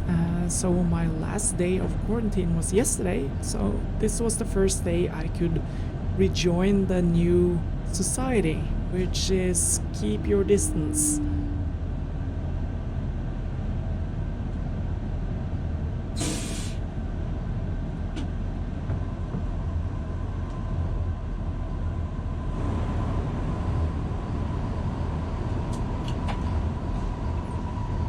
Mariana, Texas. The highest situated station on the Bergen line is 4,009 feet above sea level, and the station is Finse. The highest point of the line is actually in the middle of the Finse tunnel, just before it goes into the double track part in there, and that is approximately 200 meters higher, if I'm not mistaken. Yeah, if it affects the train, not really. It is electric train, so, but the air resistance would obviously be a lot, not a lot smaller, but it would be less because you are higher up, the air is thinner, and the pressure is lower. So, in that sense, it will use a little bit less energy because of the pressure.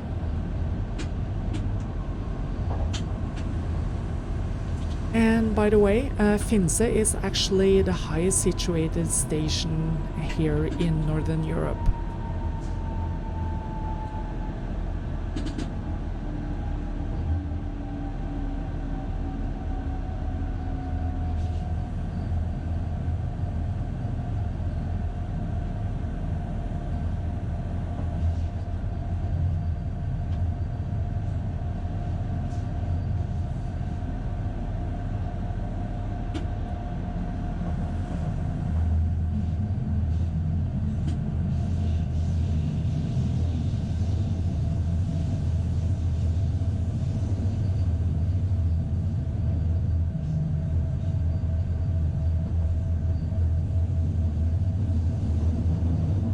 Lenny, that is correct. That part is replaced. The old part is actually still on the outside of the mountain, but there it's not connected to the main network anymore.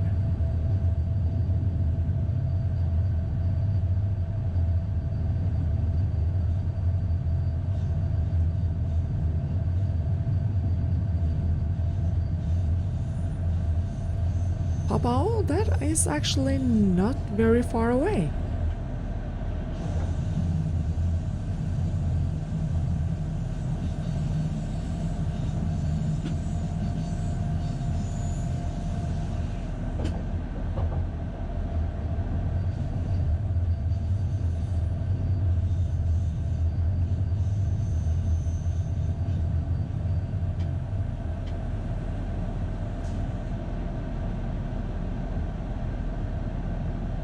Paul Northcott, not in my company, but there's a freight company called Green Cargo. They have the last mile engines, and they can actually switch between diesel and electric.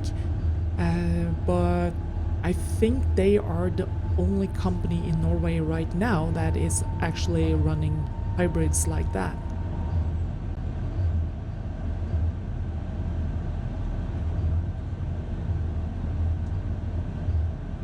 Salmon Maddox, yes, this is Norway. The water you see to the left here is Krøder Lake, the Krøderen Lake.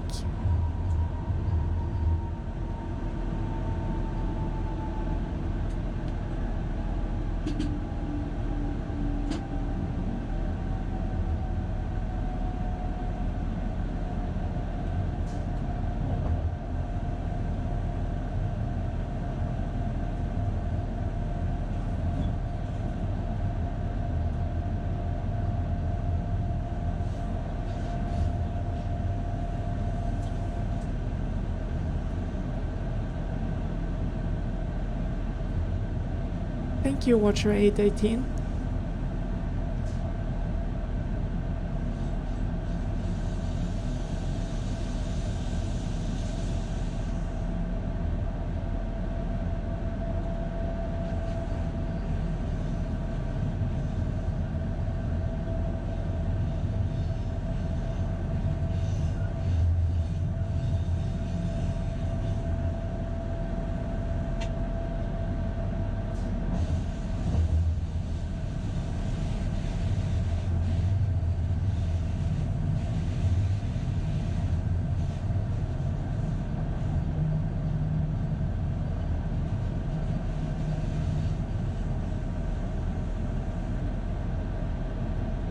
Driven 555, when we're passing those certain horn signs, yeah, that's when we sound a horn.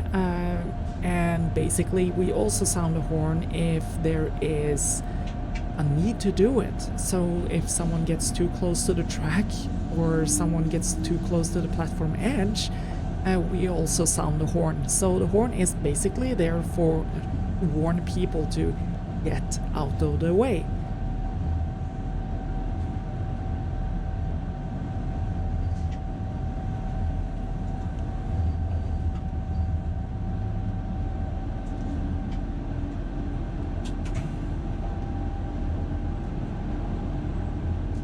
The station we're passing through now is called Gullsvik.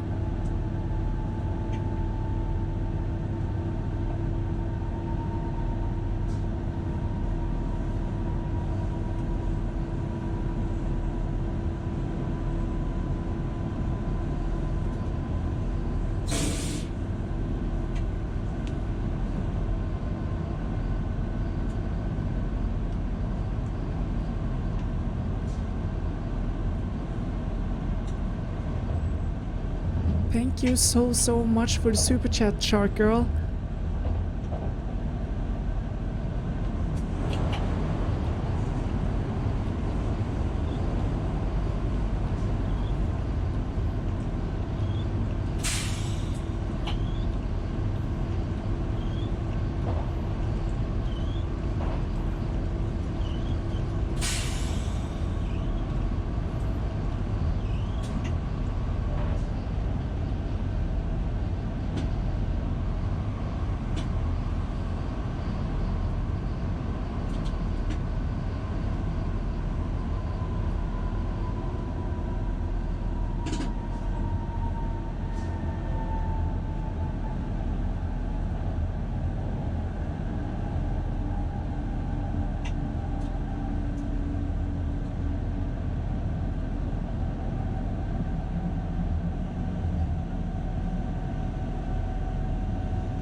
John Hancock, I don't think you're gonna have any problems finding friends here.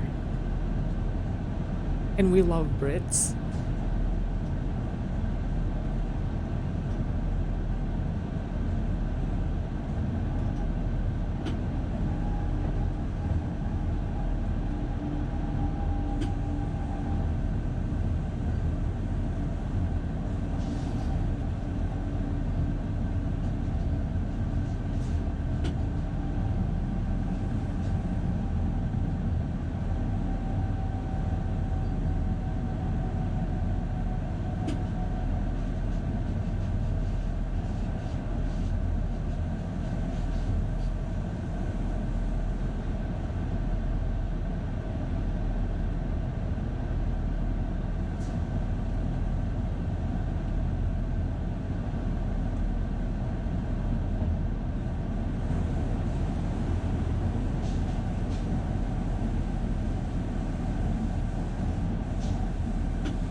Whoa, thank you so much for the super chat, Big Al.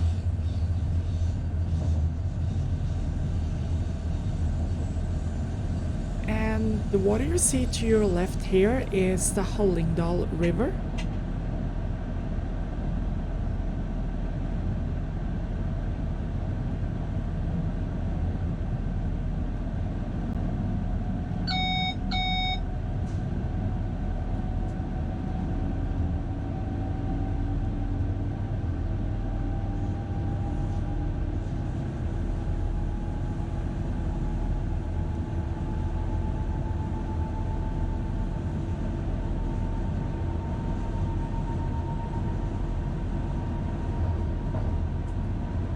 David Twyford, yes, our locals has sanding, but we actually hardly use them, except for during fall when leaves fall on the track and things starts to get really slippery.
Thank you so much for the super sticker, Tom.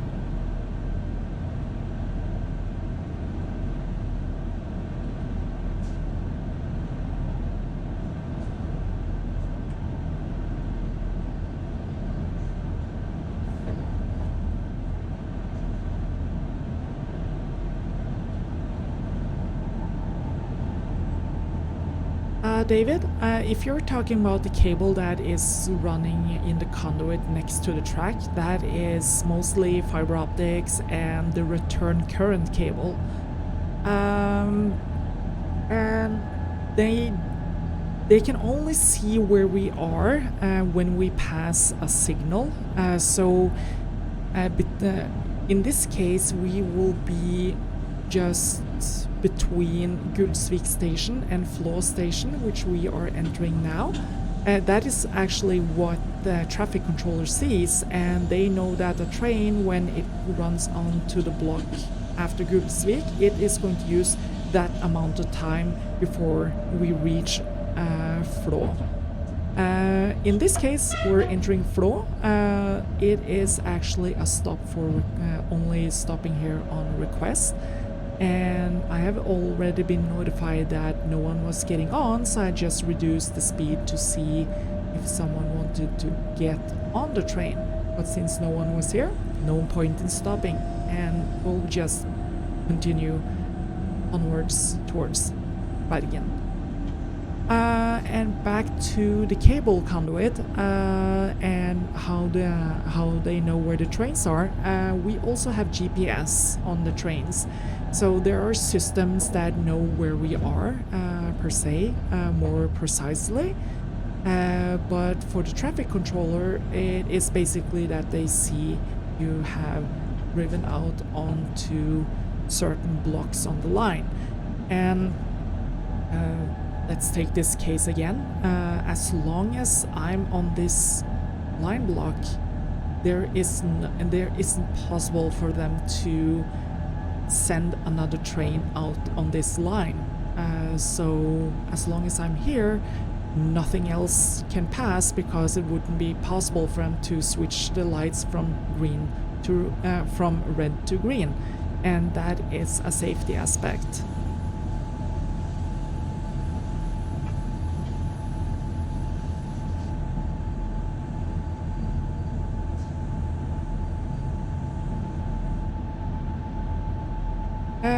Frank, water towers? Yeah, there were more water towers here in the past. Actually, it used to be one at the pool as well, and I think there also was one at Geilo.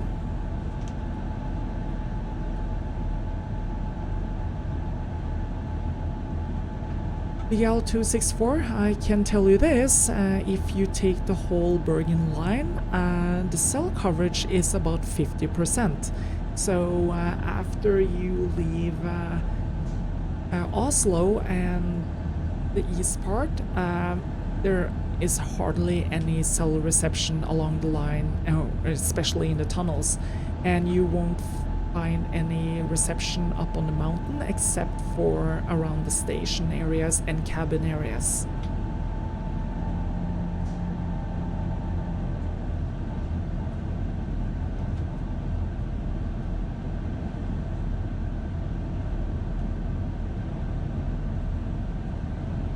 Frank, the memorial at Upsete, are you referring to the point where they connected the Bergen line?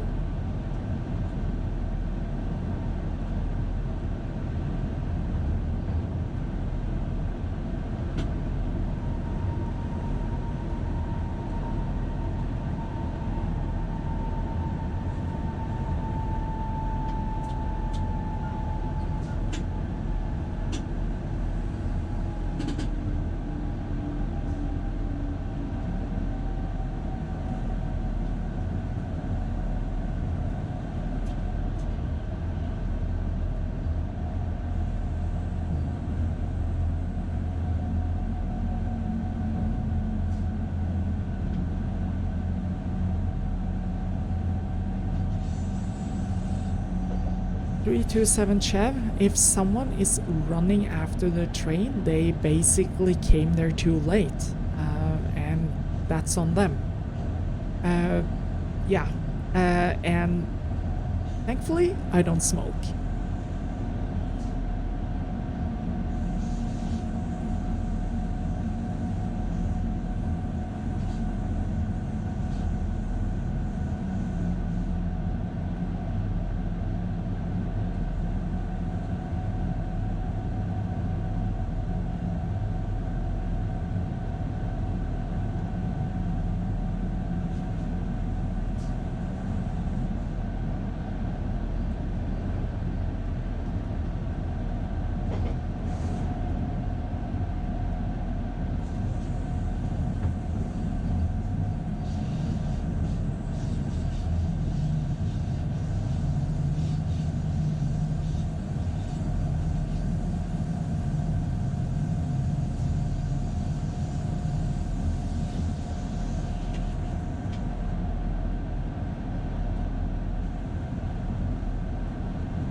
And Funman, the most memorable moment would probably actually be the first trip I had after I was certified as independent train driver. I was back in 2008, and I've been having this this instructor next to me the whole day or half the day, and then suddenly he said, yeah, you can do this on your own, and he left.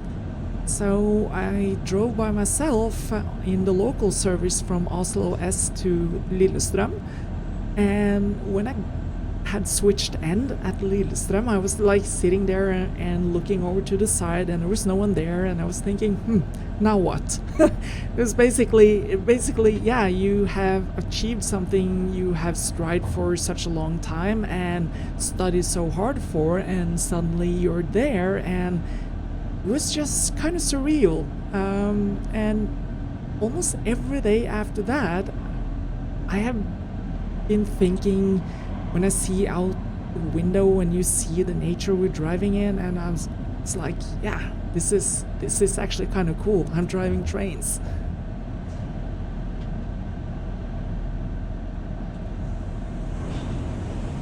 Naomi Garza, that castle-looking thing you just saw, that is an old water tower for steam engines.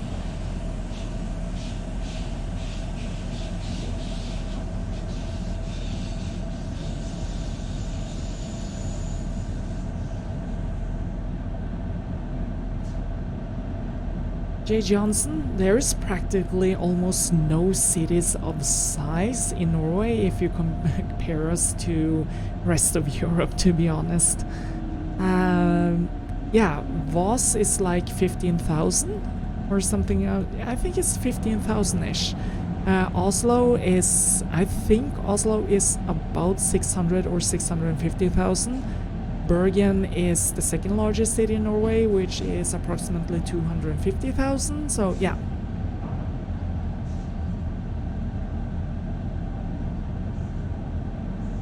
At J. Johnson, the first skydive was really weird. I didn't really have that much time to like pull in the senses because I was so focused on the things I needed to do.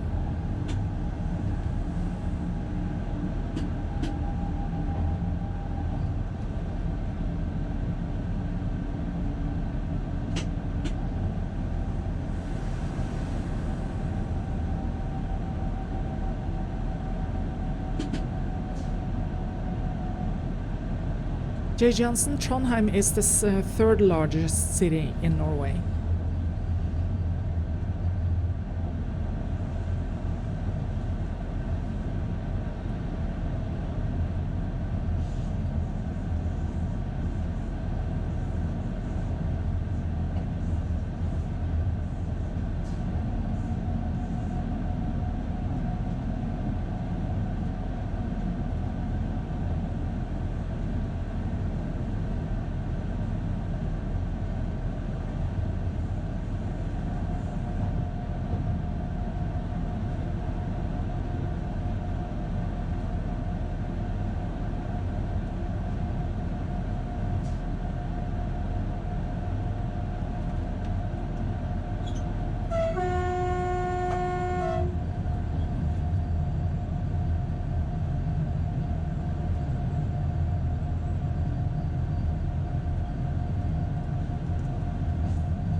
Sandra Magno, that could happen, but we'll see.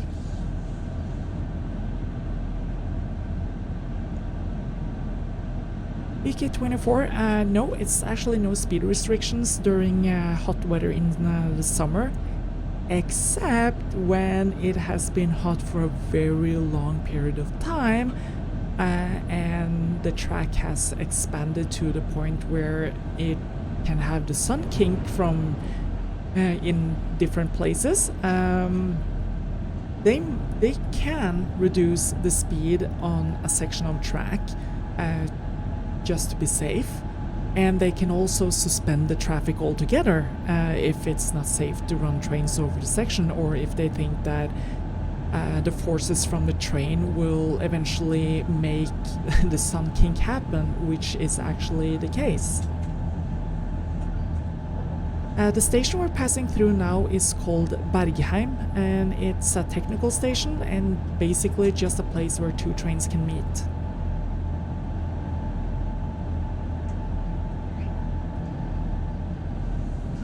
VK24. When I was based in Oslo, towards the end of my time in Oslo, we had some summers that were really hot, and on the Dovre line between Oslo and Trondheim, they had to reduce the speed to 60 kilometers per hour from Dombås to Eidsvoll, and yeah, it was actually really annoying, but it is a safety issue. But every day when we went to work, we knew that we would be basically 1 hour, 1 to 2, maybe sometimes 3 hours late back home. So yeah.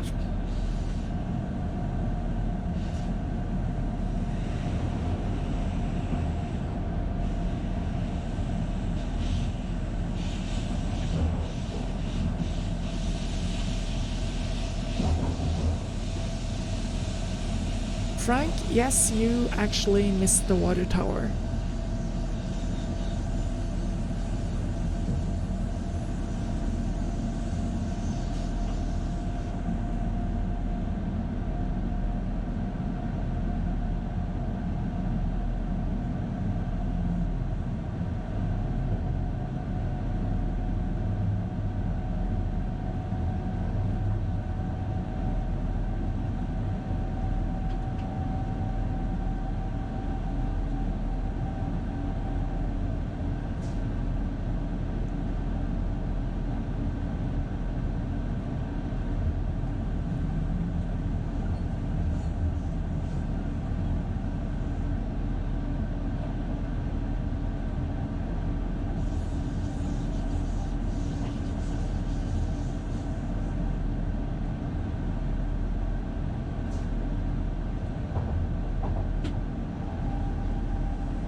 Sandro, I have actually never been to Brazil.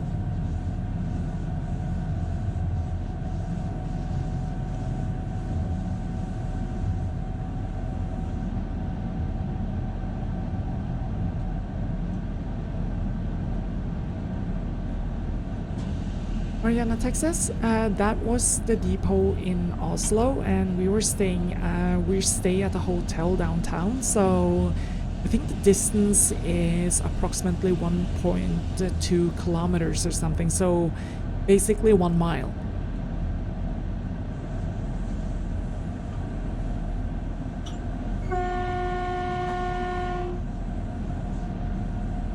Driven 555, the speed on the train is manual. We don't have systems here that will maintain the speed automatically.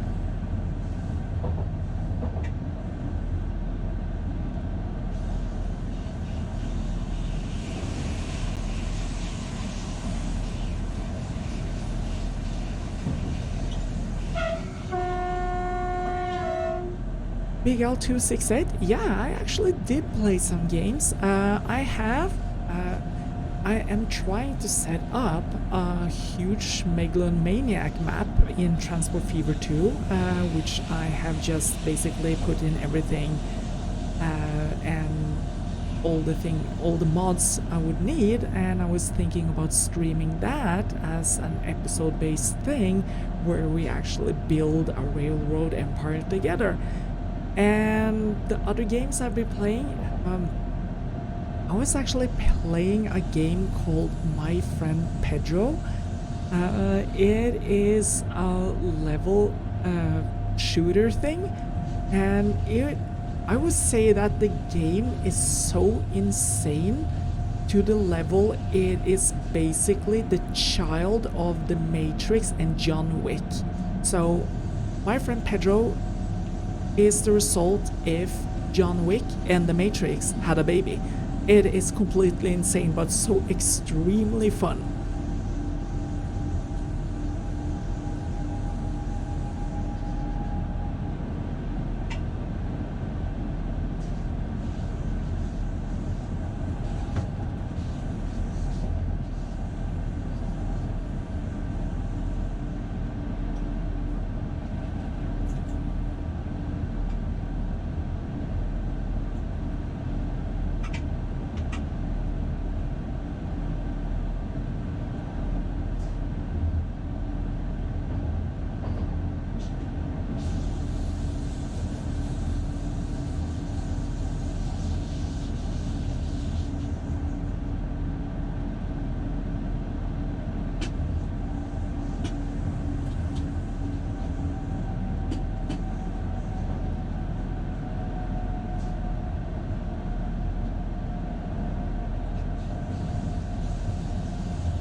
If someone is wondering what the river to the left is, it is still the Hallingdal River. So we are actually going to follow that river all the way.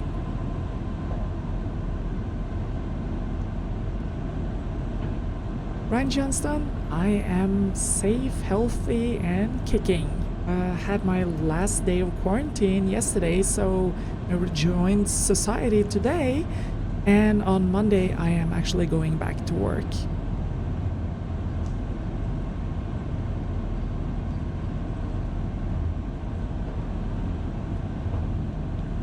Jay Johnson, we don't have a coffee machine in the cab, but there is a coffee machine in the carriage right behind me. The first carriage right behind me is the Plus class. So they have a coffee machine and everything. So we can just go in there and pick up some coffee and bring it onto the loco. On the class 75, we also have coffee machines. But basically, I usually bring my own coffee because I'm kind of picky on it.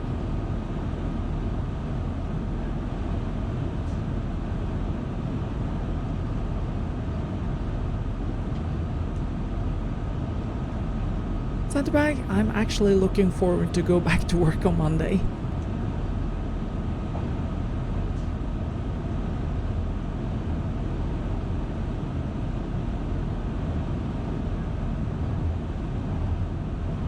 .327 Chev, tell you how long the river has been there.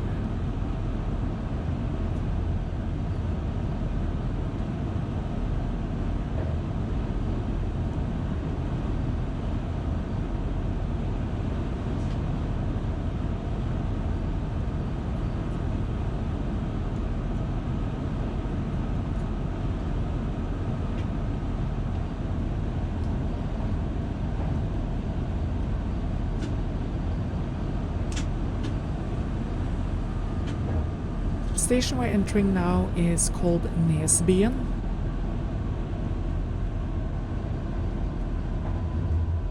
Han Fanman, my favorite brand of coffee.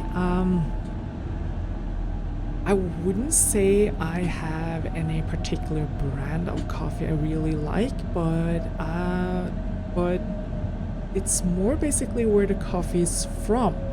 So I tend to like coffee that is typically from Ethiopia, and some of the more nutty and fruity coffees that is from Latin America.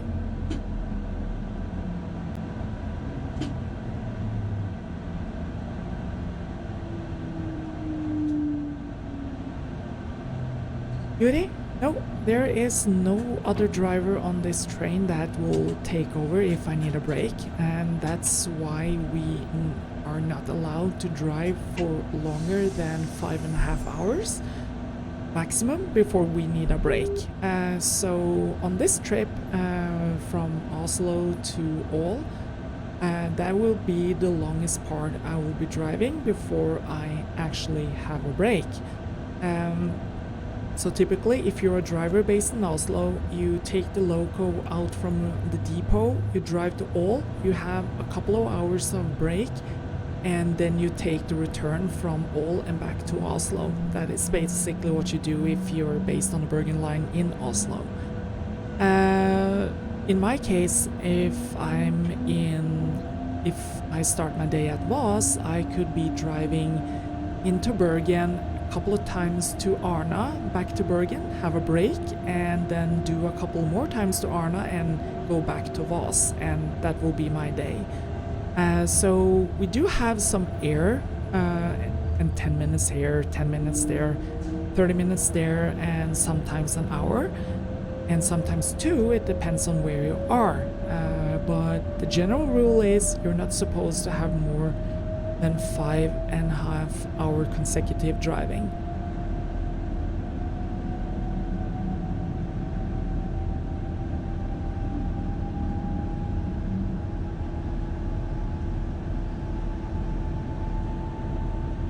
My pleasure, Sandro.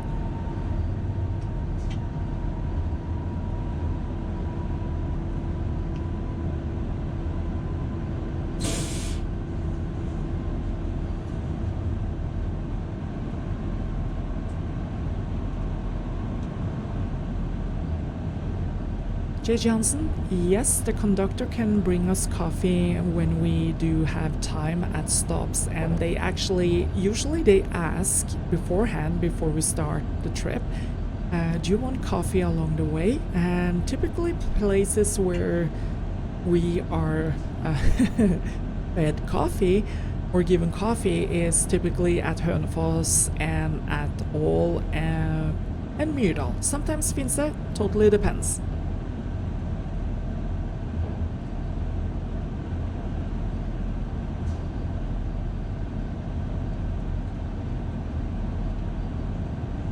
Mariana, Texas, we don't have restroom breaks during a trip like this, so we have to make sure that our bladder and other biologically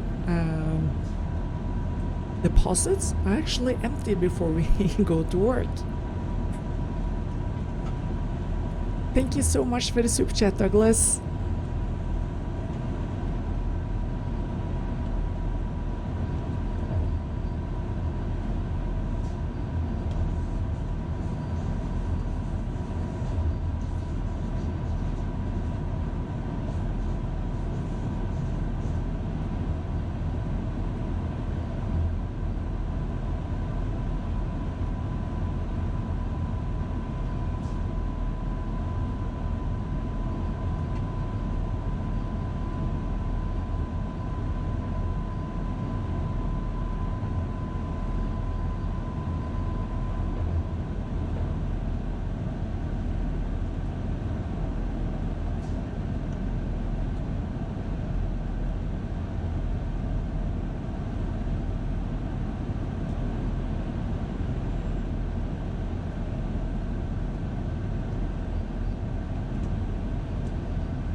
Kopadaso? No, there won't be any peeing on the tracks.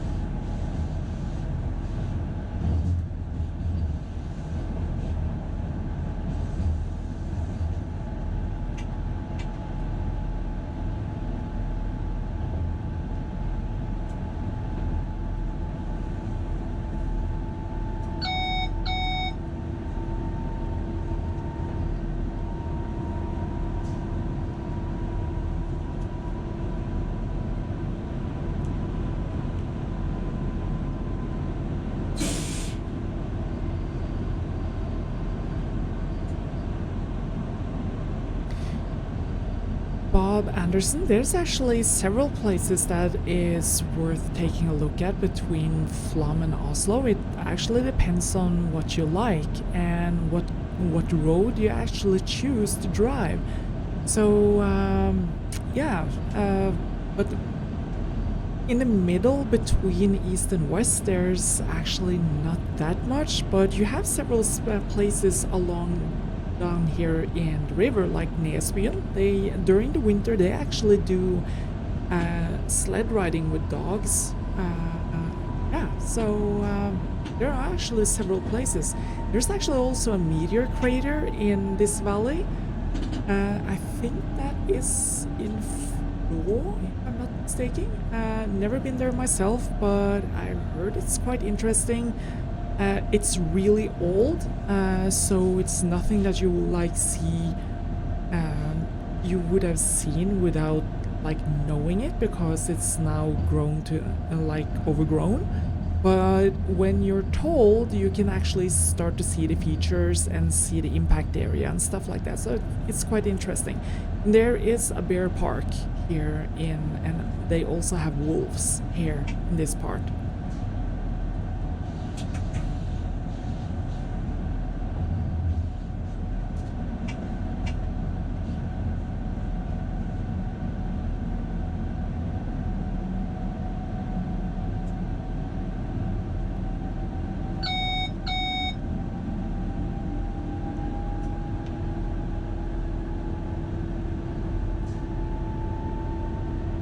Rob Jackson, Geilo is a huge ski resort, so yeah, there's a lot of hotels there. There are also a hotel in Ål, and you have another ski resort that is in Gol. So yeah, this area is it's definitely for people who likes to hike and skiing in the winter.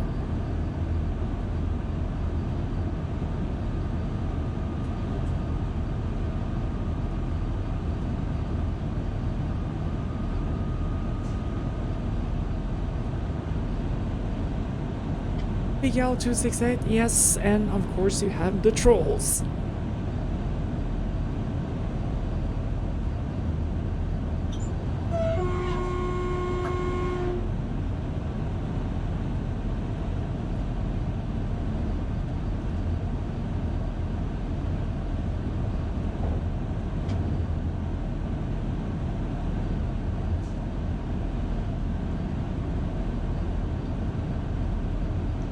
Wolpert, NSB ceased to exist in April last year, but yes, and the company called Vy will actually be running L18 until they are replaced.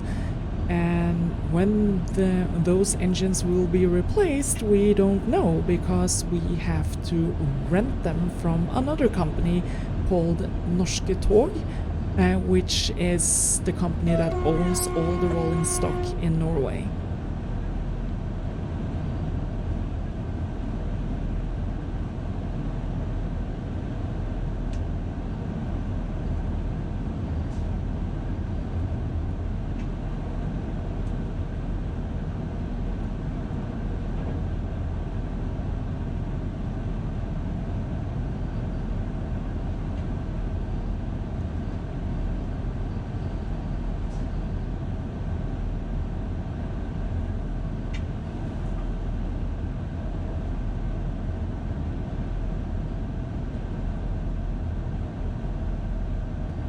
know, Megarsa? Yeah, we have a lot of apple trees here in Norway.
The station we are entering now is called Gol.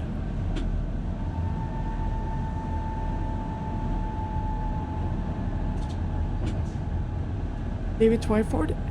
No, this line does not cross any time zones, basically because Norway is just one time zone.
Paul Wilson? No, I don't drive diesel.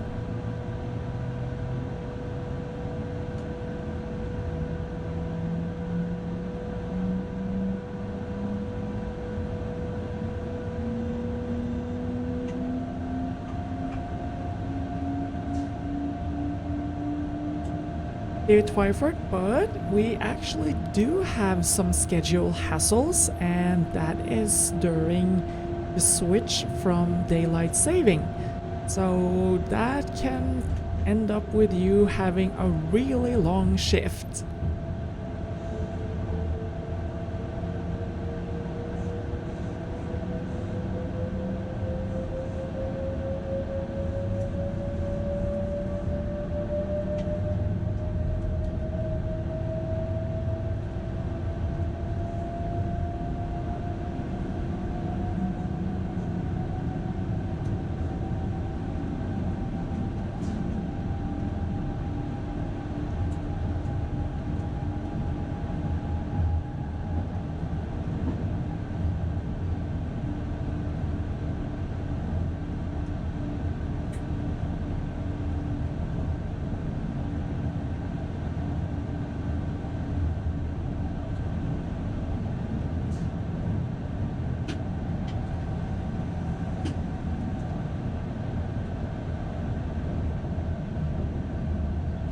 Simon, yes, we are actually always alone in the cabin.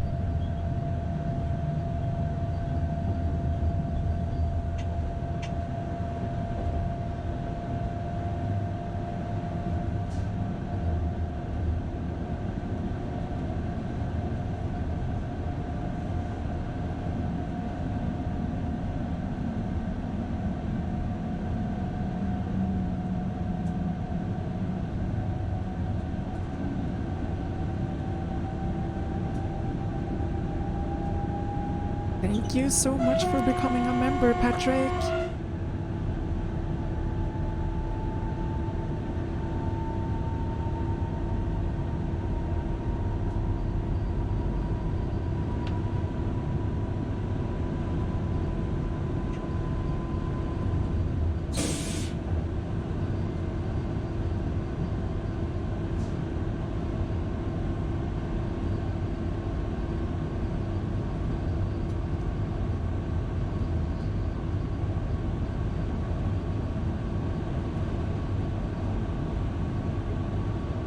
.327 Chev, yes, it should be possible to do that. We actually have, during the summer, we can have temperatures that actually exceeds 36 degrees, so yeah.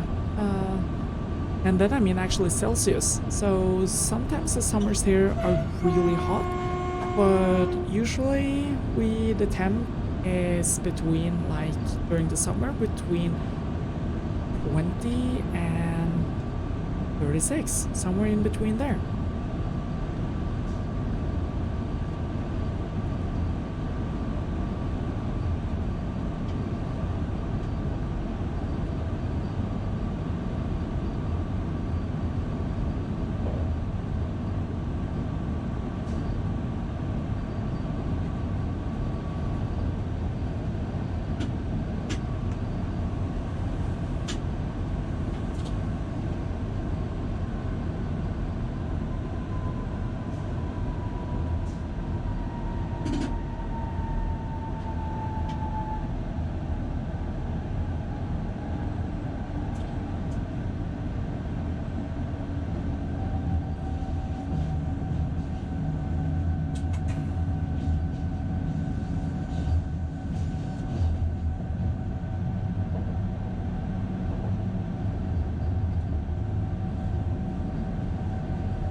Naomi, that is completely crazy.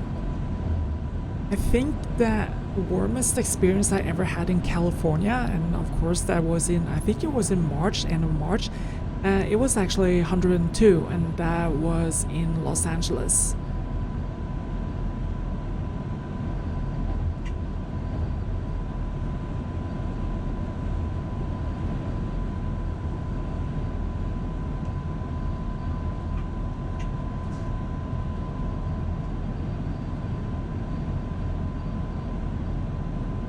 Hey there, JMB, where have you been all this time?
station we're passing through now is called Torpo. It is a technical station, and yeah, it's basically there for two trains to meet.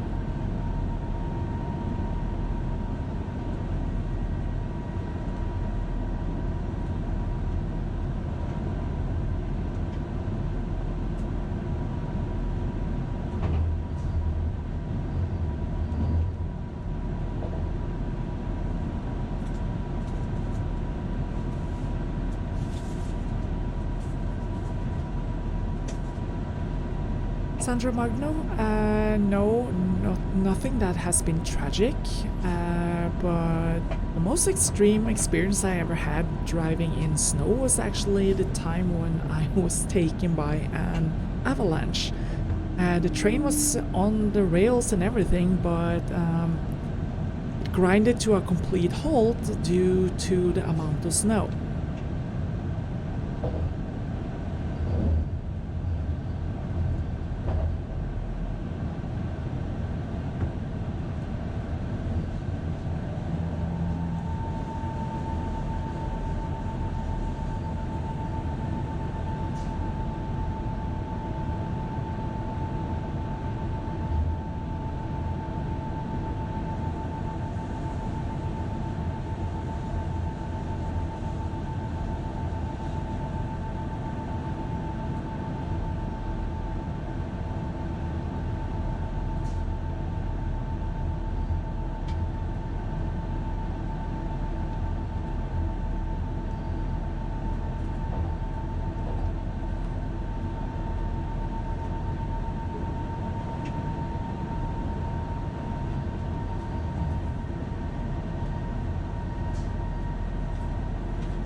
Yeah, the avalanche actually hit us as we were coming out of a tunnel, and in that avalanche was a cabin, and we basically plowed through that cabin. So yeah, it was kind of extreme. Didn't know we plowed through a cabin, but yeah, it was a weird experience.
Ghost Rider, the engines doesn't have airbags or anything like that, but they are built in a way that you have the A-beam in the driver's cab and stuff like that, especially on the flirt. So the whole thing that is that you actually have deformation zones. So the safest place you can be is in the driver's cab on the flirt, but if you go into the technical compartment there, then you are in an area you don't want to be in. So to save the passenger cab and stuff like that, they just compress and deform the technical part of the train, so everyone else is spared. And with that, I will conclude this stream because now we have arrived all, and this is where we have the driver change, and this would then be the end of my shift, and I will be basically going back home as a passenger. And I want to thank everyone who has supported me today and coming here and being here on the stream. It's been awesome, and you people are great. And as always, stay safe, still stay healthy, and stay home. So see you later. Thank you. Bye.